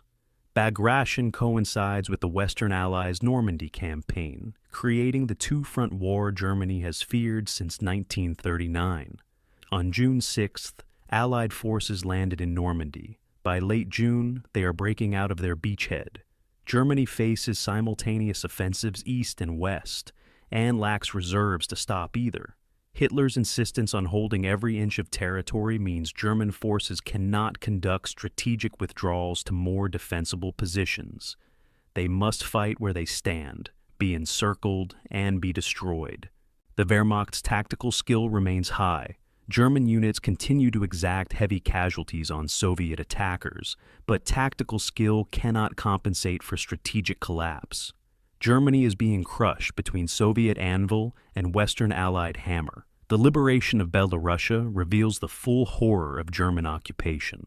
Soviet soldiers advancing through villages and towns discover evidence of mass killings. Jewish populations have been systematically exterminated. Minsk's ghetto, which held 100,000 Jews, is empty. Ghettos in smaller towns are liquidated. Mass graves dot the countryside. partisan reprisal killings have murdered thousands of civilians suspected of collaboration. The SS and Wehrmacht anti-partisan operations have killed tens of thousands more civilians in collective punishment operations. Entire villages have been burned with their populations locked inside buildings. The Nazi policy of treating occupied Soviet territory as colonial space to be pacified through terror has produced a landscape of atrocities. Soviet soldiers and war correspondents document what they find, providing evidence for future war crimes trials and fueling desire for vengeance. The Red Army entering Poland and the Baltics brings liberation from Nazi occupation, but not necessarily freedom. Soviet NKVD units follow immediately behind combat forces, arresting anyone suspected of anti-Soviet activities. Members of Polish Home Army, the resistance organization loyal to the Polish government in exile in London, are particularly targeted. The Soviets view them as potential opposition to Soviet control. Deportations to Siberia resume. The Baltic states, Estonia, Latvia, Lithuania, are reincorporated into the Soviet Union despite their declarations of independence during the interwar period. For many civilians in these territories, Soviet liberation means trading one occupation for another. The complexity of liberation, simultaneously freeing people from Nazi genocide while imposing Soviet totalitarianism, will define Eastern European politics for the next 45 years. Bagration demonstrates that the Red Army has become the most powerful military force in the world. The coordination required to launch 4 fronts simultaneously, the logistical achievement of supplying 2.5 million men during a 500-kilometer advance, the operational sophistication of the Maskirovka deception, all indicate an organization that has mastered modern warfare. Soviet artillery coordination, with massed fires controlled by sophisticated observation and communication systems, exceeds even German capabilities. Soviet armor, while still suffering from inadequate radios and less trained crews than German tanks, achieves success through numbers and aggressive leadership. Soviet infantry accepts horrific casualties but continues advancing, fed by seemingly inexhaustible reserves. The Red Army of summer 1944 is unrecognizable compared to the army that nearly collapsed in summer 1941. The transformation, paid for in millions of casualties, is complete. August 20th, 1944, Romanian Royal Palace, Bucharest. King Michael of Romania, 22 years old, orders the arrest of Marshal Ion Antonescu, the dictator who allied Romania with Nazi Germany and sent Romanian armies to fight in the Soviet Union. Antonescu is taken into custody. King Michael broadcasts to the Romanian nation. Romania accepts Allied armistice terms, switches sides, and will fight against Germany. Overnight, Romania's 53 divisions, over 500,000 men, turn against their former ally. German forces in Romania, suddenly surrounded by hostile armies, attempt to fight their way out. Most are captured. The strategic consequences are immediate and catastrophic for Germany. The Ploiești oil fields, Germany's primary petroleum source, are lost. German fuel production drops by 500,000 barrels per day. The Panzer divisions and Luftwaffe squadrons that depend on Romanian oil begin running dry. Romania's defection also opens the route into Hungary and southeastern Europe. Soviet forces pour through the gap. The Romanian coup d'etat succeeds because Soviet forces are already on Romanian soil and winning. Soviet 2nd and 3rd Ukrainian fronts launched the Jassy-Kishinev offensive on August 20th, the same day as King Michael's coup. 900,000 Soviet troops attack German and Romanian defenses along a 200-kilometer front. Within 3 days, Soviet armor encircles German 6th Army, rebuilt after Stalingrad's destruction, and Romanian 4th Army. The pocket contains 200,000 men. German forces attempt to retreat west toward Hungary. Romanian forces, following their king's orders, either surrender or join Soviet forces pursuing the Germans. By August 29th, the Jassy-Kishinev pocket is eliminated. Soviet forces advance into Bulgaria, which also switches sides, declaring war on Germany in September. The Balkans, which Germany occupied in 1941, collapse like dominoes. September 19th, Finland signs an armistice with the Soviet Union, ending Finnish participation in the war. Finland's war was always separate from Germany's, a continuation war to recover territory lost in the Winter War, not an ideological crusade. When Soviet forces pushed into Finland in summer 1944, breaking through the Karelian Isthmus defenses, Finland faced the choice between continued resistance ending in total occupation or armistice accepting territorial losses. Finland chose armistice, ceding 10% of its territory, including the city of Viborg, but retaining independence. The Finns then turned against their former German allies, conducting the Lapland War to expel German forces from northern Finland as required by armistice terms. Finland survives the war as an independent nation, the only country bordering the Soviet Union that Stalin allows to remain outside Soviet control. Whether this reflects Soviet calculation that occupying Finland would require prolonged guerrilla war, or Stalin's limited respect for Finnish military resistance remains debated. October 20th, Belgrade. Soviet and Yugoslav partisan forces jointly liberate the Yugoslav capital after months of fighting. Yugoslav communist partisans under Josip Broz Tito have fought Germans since 1941, tying down multiple Wehrmacht divisions in anti-partisan operations. Soviet entry into Yugoslavia in autumn 1944 provides partisans with armor and air support. Together, they drive German forces out of Belgrade and continue pursuing them through Yugoslavia. The liberation is significant because Tito's partisans, unlike resistance movements in Poland or the Baltics, are strong enough to liberate their country without becoming Soviet puppets. Yugoslavia will become communist, but not Soviet-controlled, a distinction that will matter during the Cold War. The Red Army's role in liberating Belgrade is substantial but shared, unlike other Eastern European countries where Soviet forces operate independently. The Baltic states, Estonia, Latvia, Lithuania, are reconquered by Soviet forces between July and November 1944 despite fierce German resistance. Hitler designates the Baltic region as vital for submarine bases and ore imports from Sweden. He orders Army Group North to hold regardless of encirclement risk. By October, Army Group North is cut off in the Courland Peninsula, isolated from other German forces. The pocket will hold until Germany's surrender in May 1945, tying down 20 German divisions that could have defended Germany itself. For the Baltic populations, Soviet return brings terror. Many collaborated with German occupation, and some participated in Holocaust killings. Soviet NKVD arrests thousands. Deportations to Siberia resume. The Baltic independence achieved in 1918 and maintained until 1940 is extinguished. The Soviets treat the Baltic states not as liberated allies, but as rebellious Soviet provinces being brought back under control. Warsaw, August through October, 1944. The Warsaw Uprising becomes the tragic symbol of liberation's complexity. The Polish Home Army, loyal to the Polish government in exile in London, not to Soviet-backed communists, rises against German occupation on August 1st, expecting liberation within days as Soviet forces approach Warsaw from the east. The uprising initially succeeds, liberating much of the city. Then, Soviet forces halt their advance on the Vistula River's eastern bank, within artillery range of Warsaw, but refusing to intervene. Stalin orders the halt, seeing no benefit in helping non-communist Poles liberate their capital. For 63 days, the Warsaw Uprising battles Germans while Soviets watch from across the river. German forces, given time to concentrate, systematically crush the uprising.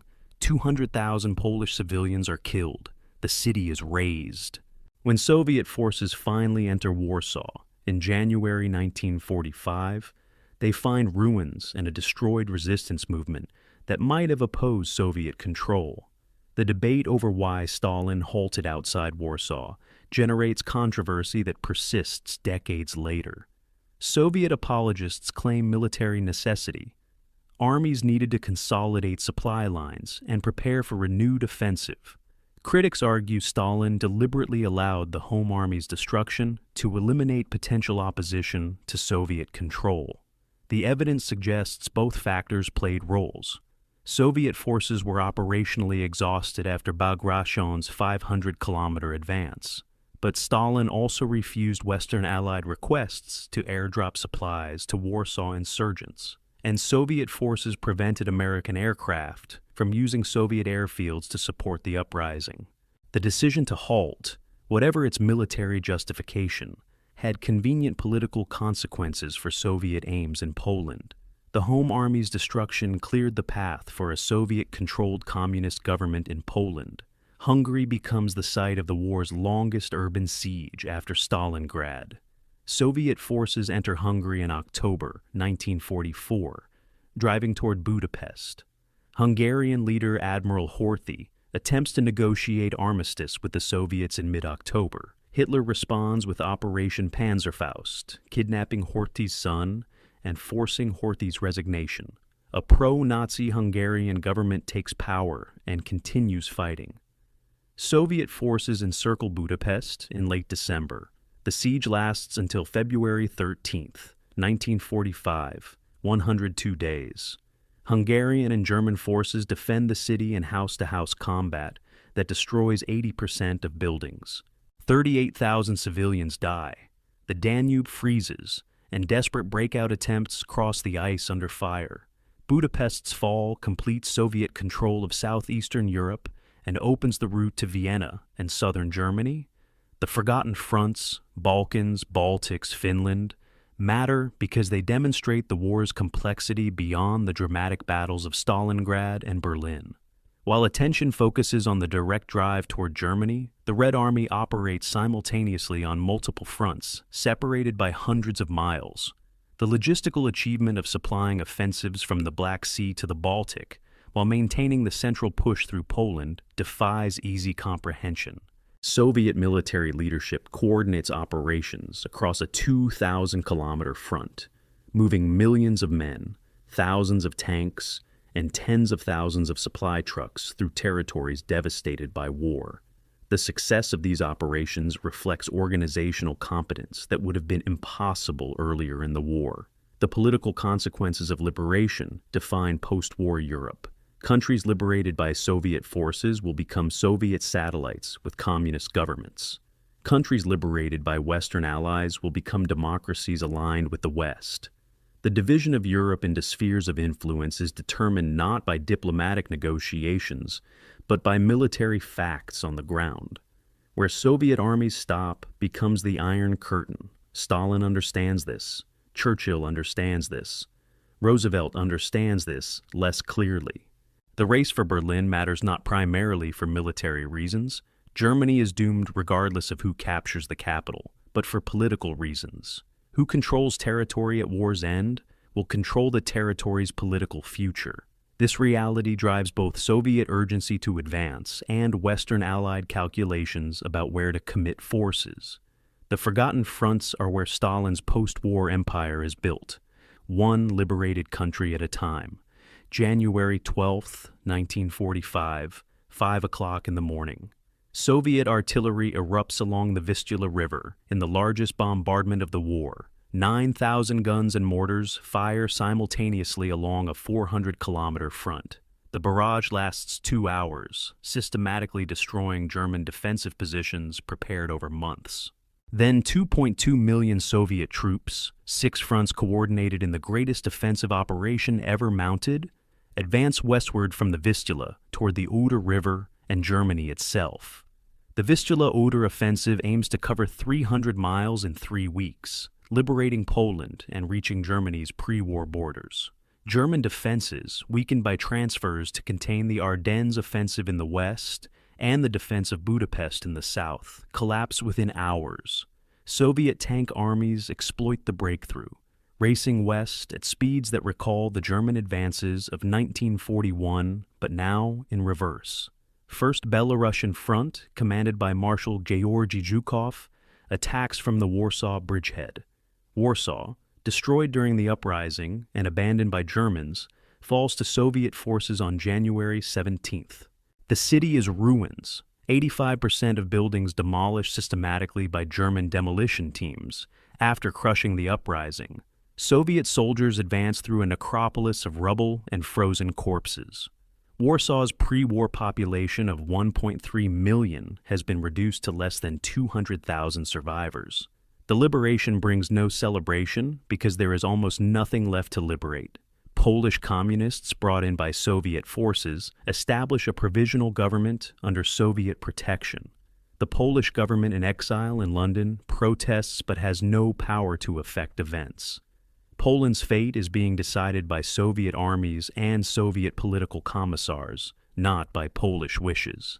As Soviet spearheads drive west, they discover evidence of Nazi Germany's genocidal policies and territory being liberated.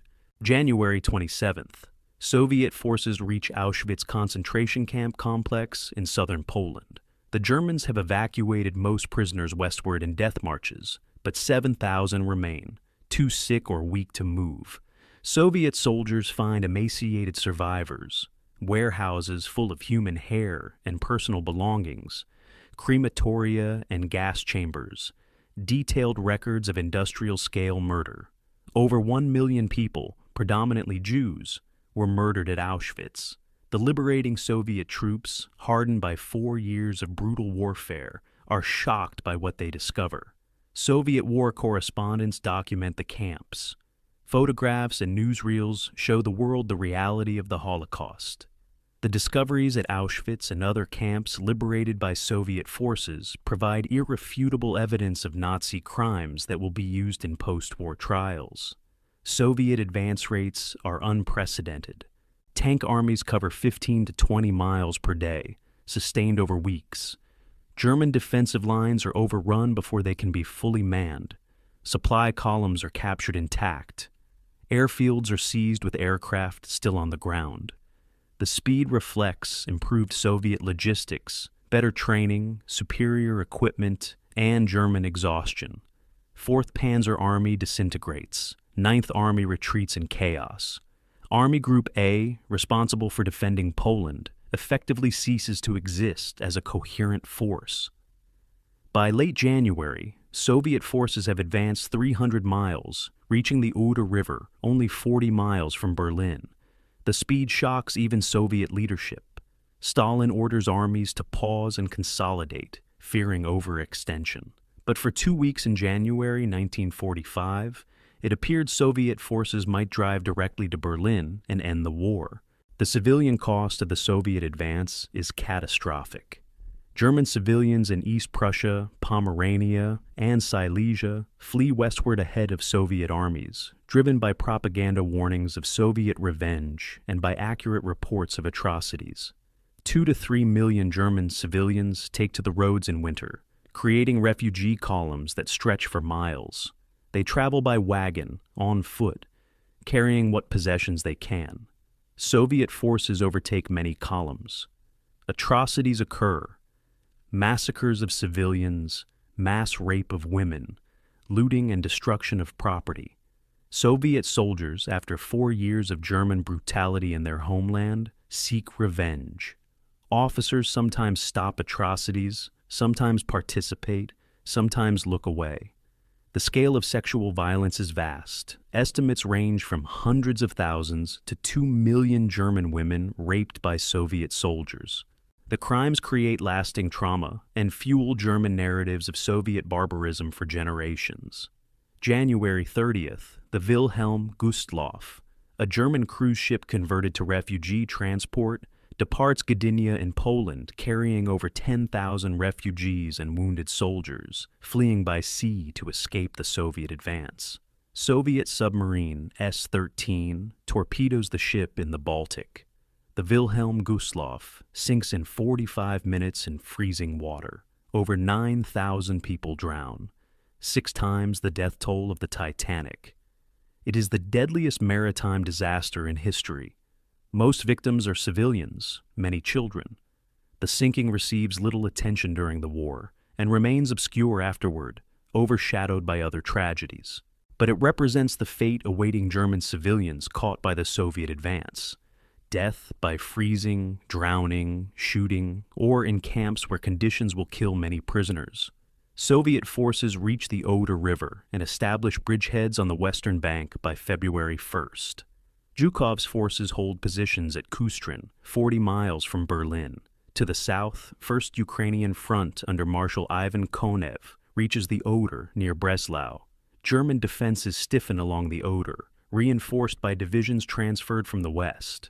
Hitler orders every city to fight as a fortress. Königsberg in East Prussia, Breslau in Silesia, and other cities are designated fortresses to be held to the last man. The fortress strategy is militarily senseless. Isolated garrisons cannot affect the war's outcome, and surrender would save tens of thousands of lives. But Hitler's ideology demands fanatical resistance. Cities are besieged for months. Königsberg holds until April 9th, Breslau until May 6th, surrendering only after Germany itself has capitulated.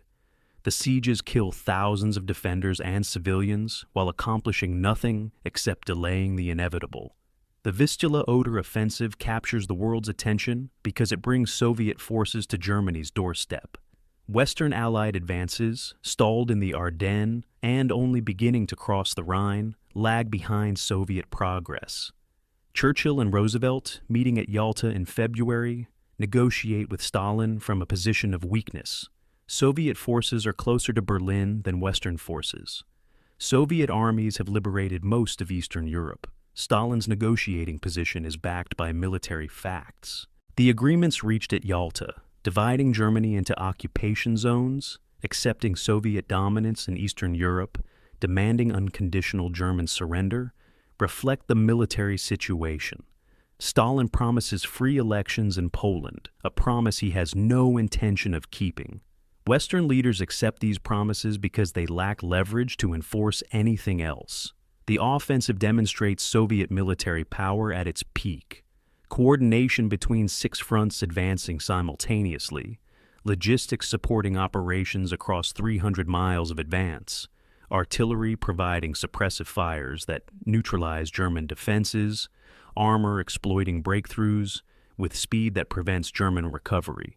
All indicate an army that has mastered modern warfare. Soviet casualties are approximately 150,000 killed and 400,000 wounded. Heavy by Western standards, but acceptable by Soviet calculations given the strategic gains. German casualties approach 500,000 killed, captured, or wounded. Irreplaceable losses that gut the Wehrmacht's remaining strength in the east. The force ratio is shifting decisively. Soviet numerical and material superiority is overwhelming German tactical skill. By mid-February, Soviet forces pause on the Oder to consolidate gains and prepare for the final assault on Berlin. The pause is necessary. Supply lines are stretched, units are exhausted. Flanks in Pomerania and East Prussia need to be secured before driving on Berlin. But the pause also reflects political calculation. Stalin wants to ensure Soviet forces liberate Berlin and control Germany's capital. He worries that Western allies might race for Berlin. He needn't. Eisenhower, commanding Western Allied forces, decides to let Soviets take Berlin, seeing no strategic benefit in competing for a capital that will cost tens of thousands of casualties to capture. The Western Allies will advance into southern Germany and Czechoslovakia, leaving Berlin to the Soviets. This decision, militarily sound, has political consequences that will shape the Cold War. Berlin will become a divided city in a divided Germany in a divided Europe. April 16, 1945, 3 o'clock in the morning. 9,000 Soviet artillery pieces and mortars begin firing on German positions along the Seelow Heights, the last major defensive position protecting Berlin. The bombardment is so intense that flash photography would be redundant. The muzzle flashes from thousands of guns light the battlefield brighter than daylight.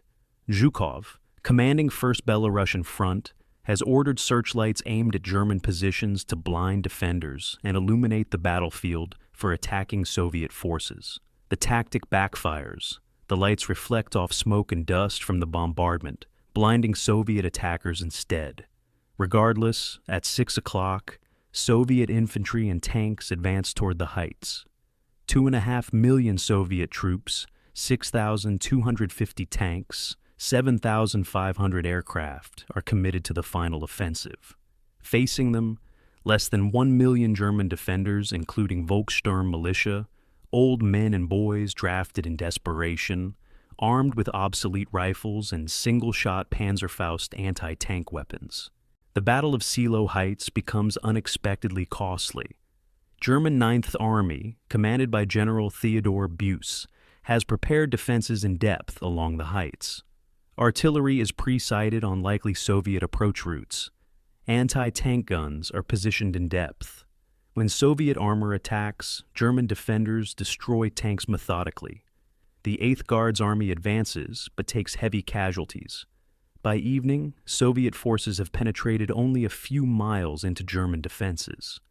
Zhukov, frustrated by the slow progress, commits his reserve tank armies, 1st and 2nd Guards tank armies on the first day, rather than waiting for infantry to clear the heights.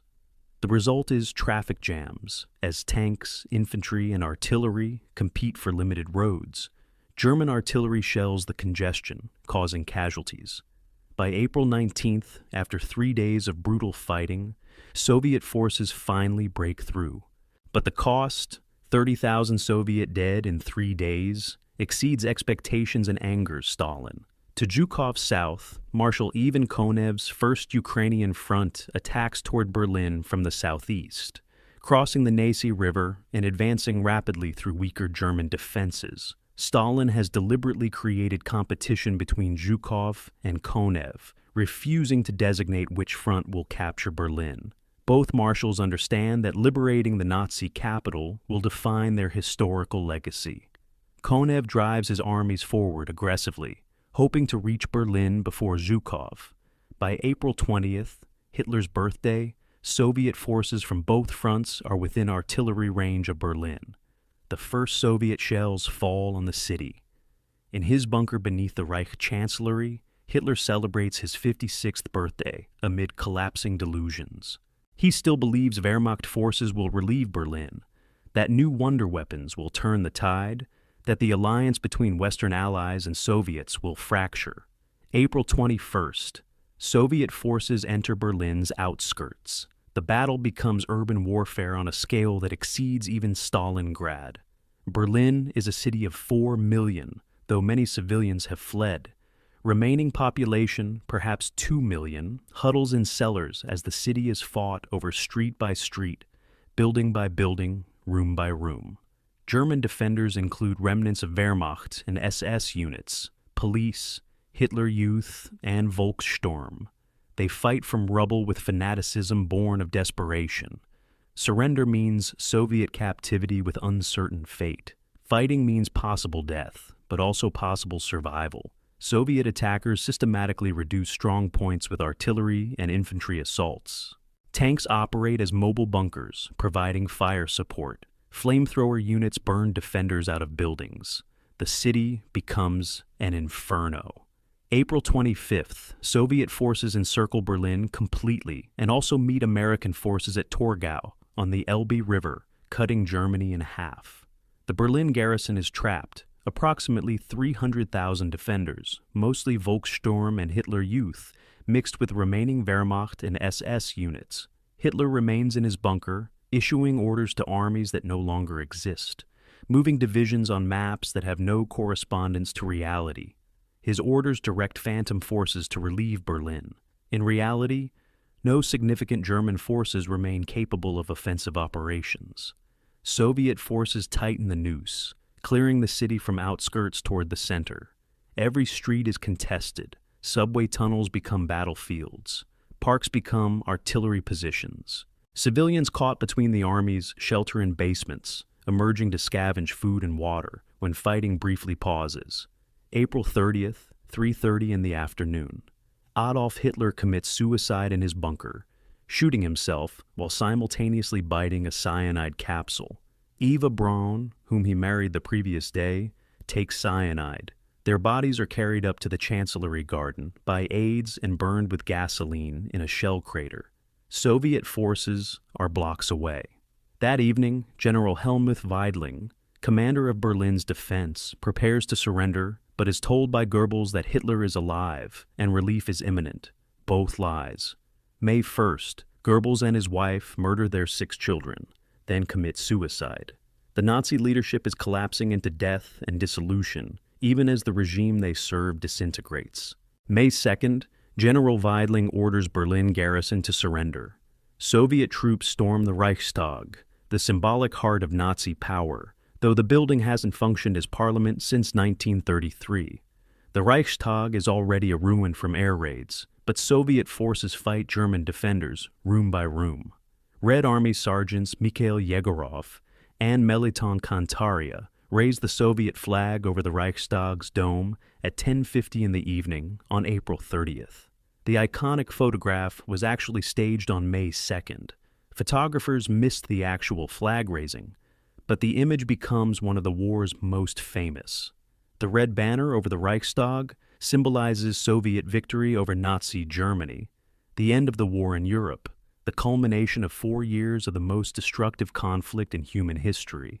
The human cost of Berlin's conquest is catastrophic for both attackers and defenders. Soviet casualties: 81,000 killed, 280,000 wounded. Casualties that exceed Western Allied losses from D-Day through VE Day in almost 11 months of fighting. German military casualties: approximately 150,000 killed or wounded, 134,000 captured. Civilian casualties: at least 125,000 dead, though exact numbers are impossible to determine. Sexual violence against German women by Soviet soldiers occurs on massive scale. Estimates range from 100,000 to 2 million rapes. The crimes are driven by revenge for German atrocities in the Soviet Union, encouraged by alcohol, and enabled by breakdown of discipline. Soviet military leadership's response varies. Some commanders punish rapists, others ignore the crimes, some participate. The rapes create lasting trauma and complicate Germany's post-war relationship with Soviet occupiers. The question of whether Western allies should have raced for Berlin instead of leaving it to Soviets generates endless historical debate. Militarily, Eisenhower's decision was sound. Berlin would cost tens of thousands of American and British casualties to capture, and would end up in the Soviet occupation zone anyway, according to agreements at Yalta. Politically, allowing Soviets to take Berlin at enormous cost while Western forces advanced through less defended territory made sense. But the decision also ensured Soviet control of Germany's capital and strengthened Stalin's position in post-war negotiations. Western forces that halted at the Elbe could have reached Berlin before or simultaneously with Soviet forces. Whether this would have changed post-war political arrangements is unknowable. Stalin was determined to control Eastern Europe regardless of who captured Berlin. The Cold War's origins lie in deeper conflicts than who raised their flag over the Reichstag. May 8, 1945, Field Marshal Wilhelm Keitel signs Germany's unconditional surrender at Soviet headquarters in Karlshorst, Berlin. The ceremony occurs just after midnight, technically May 9th in Moscow time, ensuring the Soviet Union celebrates Victory Day on May 9th rather than May 8th. The war in Europe is over. The Third Reich that Hitler proclaimed would last 1,000 years has lasted 12 years and brought death to tens of millions. The Eastern Front, where the vast majority of European combat occurred, has consumed 4 years and generated casualties that dwarf all other theaters. Germany is occupied, divided, destroyed. Berlin is rubble. The Nazi leadership is dead or will be tried at Nuremberg. The war is won, but the winning has cost so much that the word victory seems inadequate to describe what has been achieved and what has been lost. May 9th, 1945, Red Square, Moscow.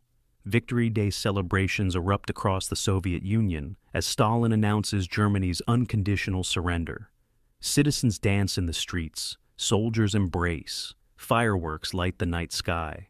The war is over. The Soviet Union has survived. Yet, amid celebration, grief is inescapable. Every family has lost someone: father, son, brother, husband. Whole villages in Western Russia and Ukraine have been erased. Cities are ruins. Factories are destroyed. Farmland is mined and cratered. The victory is real, but the cost is beyond calculation. The Soviet people, who bore the war's heaviest burden, now face the burden of reconstruction, while mourning losses so vast that accurate counting will take decades.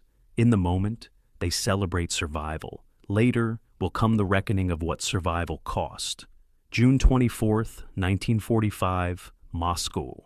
The Soviet victory parade proceeds through Red Square. 200 marshals, generals, and admirals lead columns of soldiers representing every front, every branch of service. Captured Nazi banners are thrown down before Lenin's mausoleum in a symbolic gesture of triumph over fascism. Stalin watches from atop the mausoleum, accepting the adulation. Marshal Zhukov rides a white horse, reviewing the troops.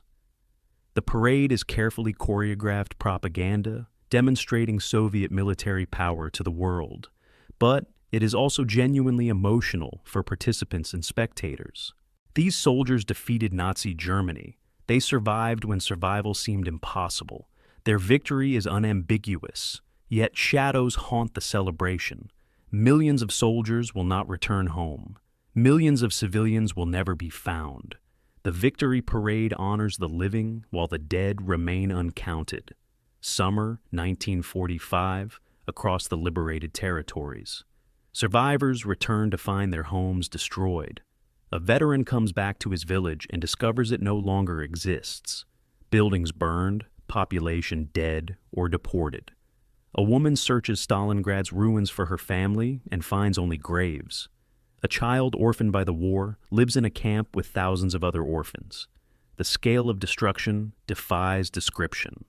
1,710 Soviet cities and towns damaged or destroyed. 70,000 villages ceased to exist. 32,000 industrial enterprises demolished. Agricultural production at 60% of pre-war levels. Housing stock reduced by 25%. Infrastructure, roads, bridges, railways, systematically destroyed by both German retreats and Soviet scorched earth. The Soviet Union has won the war, but the victory has brought it to the edge of collapse. The death toll remains contested 7 decades later because accurate records don't exist for many categories of victims. Soviet military deaths, 8.6 to 10 million, depending on whether missing and died in captivity are included. Soviet civilian deaths, 15 to 17 million, killed by German occupation, starvation, disease, bombing, reprisals. Total Soviet deaths, approximately 27 million people, 14% of the pre-war population. Some regions lost 25% of their population. Belarus lost 1 in 4 citizens. Ukraine lost between 5 and 8 million. The numbers are so large they lose meaning. 27 million lives, 27 million families destroyed, 27 million futures erased. No monument can honor them adequately because their scale exceeds human ability to comprehend loss. German deaths on the Eastern Front are also vast, but more concentrated among military personnel. German military deaths in the East, 4 to 5 million. 80% of all German military casualties occurred on the Eastern Front. German civilian deaths in the East, approximately 2 million, mostly during the final Soviet offensive and occupation. The disparity between Soviet civilian and German civilian deaths reflects the nature of the war. Germany invaded the Soviet Union with genocidal intent, planning to eliminate populations and colonize territory. The Soviet Union invaded Germany seeking military victory and revenge, but not systematic genocide. German civilians suffered terribly, especially during the final months, but suffered from military operations and individual atrocities rather than state-organized extermination. Soviet civilians were targets of deliberate starvation, mass shootings, and death camps. The moral distinction matters. Casualties among Germany's allies add millions more to the total. Romanian deaths, approximately 500,000 military and civilian. Hungarian deaths, approximately 300,000. Italian deaths on the Eastern Front, approximately 85,000. Finnish deaths, approximately 95,000. Soviet prisoners of war who died in German captivity, 2.8 to 3.3 million. 57% of all captured Soviet soldiers. German prisoners who died in Soviet captivity, approximately 400,000 to 1.1 million, depending on the time frame considered. Death rates were highest for prisoners captured in 1941 and 42, lower for those captured later.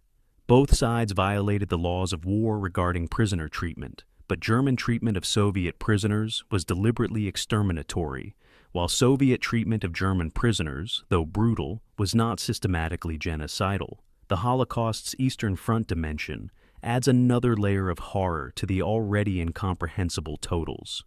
Over 5 million Jews from Poland, Soviet Union, and Eastern Europe murdered in gas chambers, mass shootings, and death marches. The Einsatzgruppen, SS death squads, murdered over 1.5 million Jews in mass shootings in occupied Soviet territory. Wehrmacht units participated in or facilitated Holocaust operations, despite post-war claims of innocence. The Holocaust was not separate from the Eastern Front, but integral to it. The War of Conquest provided cover and opportunity for genocide. Auschwitz, Treblinka, Sobibor, Majdanek. The death camps were in the east because that's where the victims lived and where German control was absolute. The discovery of these camps by Soviet forces revealed the full extent of Nazi crimes. Post-war displacement adds to the tragedy. 12 to 14 million ethnic Germans expelled from Eastern Europe, Poland, Czechoslovakia, Hungary, Yugoslavia, in the largest forced population transfer in history. The expulsions are conducted with varying degrees of violence. Perhaps 500,000 to 2 million Germans die during expulsions and their aftermath. Millions of Soviet citizens who fled or were captured by Germans refuse repatriation, fearing Stalin's retribution. Soviet authorities demand their return. Western allies, respecting agreements made at Yalta, forcibly repatriate many. Returnees are treated as traitors. Some are executed. Many are sent to gulag camps. Others are released but stigmatized. The war's end brings no resolution for these people, only new trauma. The demographic catastrophe's long-term effects shape Soviet society for generations.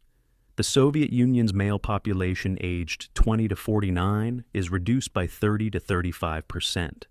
In some regions, entire generations of young men are gone. Women outnumber men significantly, affecting marriage rates, birth rates, and family structures. Orphanages overflow with war orphans. Disabled veterans, numbering in the millions, require care the Soviet state struggles to provide. Psychological trauma, what would later be called post-traumatic stress disorder, affects millions but goes largely untreated. Soviet culture emphasizes endurance and collective sacrifice over individual psychological needs. Veterans are expected to return to normal life, rebuild, and not complain. Many struggle with this expectation. The economic devastation requires decades to repair. The Soviet Union's GDP in 1945 stands at approximately 70% of its 1940 level. Industrial production, despite the evacuation of factories to the Urals, has declined because infrastructure and transportation systems are destroyed. Agricultural production has collapsed, farm equipment destroyed, livestock killed, fields mined, rural population depleted. The 1946 to 1947 Soviet famine, caused by drought but exacerbated by war damage, kills another 1 to 2 million people. Soviet recovery will require Stalinist methods: forced labor, minimal consumption, maximal investment in heavy industry and military. The population that survived German invasion now faces renewed hardship under Soviet rebuilding. The war's meaning remains contested. Soviet propaganda celebrates the Great Patriotic War as triumph of communism over fascism, proof of the socialist system's superiority. This narrative ignores Stalin's catastrophic failures in 1939 to 1941, that nearly destroyed the Soviet Union, the role of Western Allied aid in Soviet survival, and the brutal methods NKVD, blocking detachments, mass mobilization, scorched earth, used to achieve victory. Post-Soviet Russian narratives often celebrate military heroism while minimizing ideological components and Stalin's role. Western narratives sometimes minimize the Eastern Front's importance, focusing on Western Allied operations in France and Germany, while treating the Eastern Front as a sideshow. None of these narratives fully captures the war's reality, a catastrophic conflict where totalitarian ideologies collided, where tens of millions died for causes many didn't believe in, where victory was achieved through suffering that should have been impossible to endure. The lessons of the Eastern Front are both obvious and perpetually forgotten. Totalitarian ideologies that define populations as expendable produce wars of annihilation. Initial military success means nothing if the opponent has space and will to continue fighting. Technological sophistication cannot overcome numerical and industrial superiority in prolonged conflict. War crimes and atrocities do not break enemy will, but strengthen it. The side that learns faster, adapts better, and maintains coherent strategy defeats the side that relies on initial superiority. These lessons were available from studying Napoleonic Wars, World War I, and earlier conflicts. They were ignored by Nazi planners who convinced themselves that different ideology would produce different results. The lessons remain available for future planners who will likely ignore them with equal confidence. The physical evidence of the war remains visible 80 years later. Mass graves are still being discovered across Eastern Europe and Russia. Unexploded ordnance continues killing people who encounter it. The demographic scars, reduced populations in formerly contested regions, persist. War memorials dot every city and village in the former Soviet Union. The Kursk battlefield remains cratered. The Silo Heights are still scarred by trenches. Stalingrad, rebuilt as Volgograd, carries its history in every brick. Berlin preserves its damaged buildings as reminders. The landscape itself testifies to what occurred there. Future generations who never experienced the war walk through its aftermath daily, their lives shaped by events they cannot remember, but cannot escape. The Eastern Front's ultimate lesson is that war on this scale produces no winners, only survivors. The Soviet Union survived at catastrophic cost. Germany was destroyed, but its destruction brought no benefit to anyone. Rebuilding required Allied investment and created the division of Europe that defined the Cold War. Millions died fighting for ideologies they may not have believed in, achieving objectives that benefited leaders who cared nothing for them. The soldiers who fought bravely on both sides were betrayed by the causes they served. Nazism proved worthless. Stalinism proved nearly as brutal to its own people as to its enemies. The civilians who suffered had no choice in any of it. They died in sieges, bombings, reprisals, and camps because geography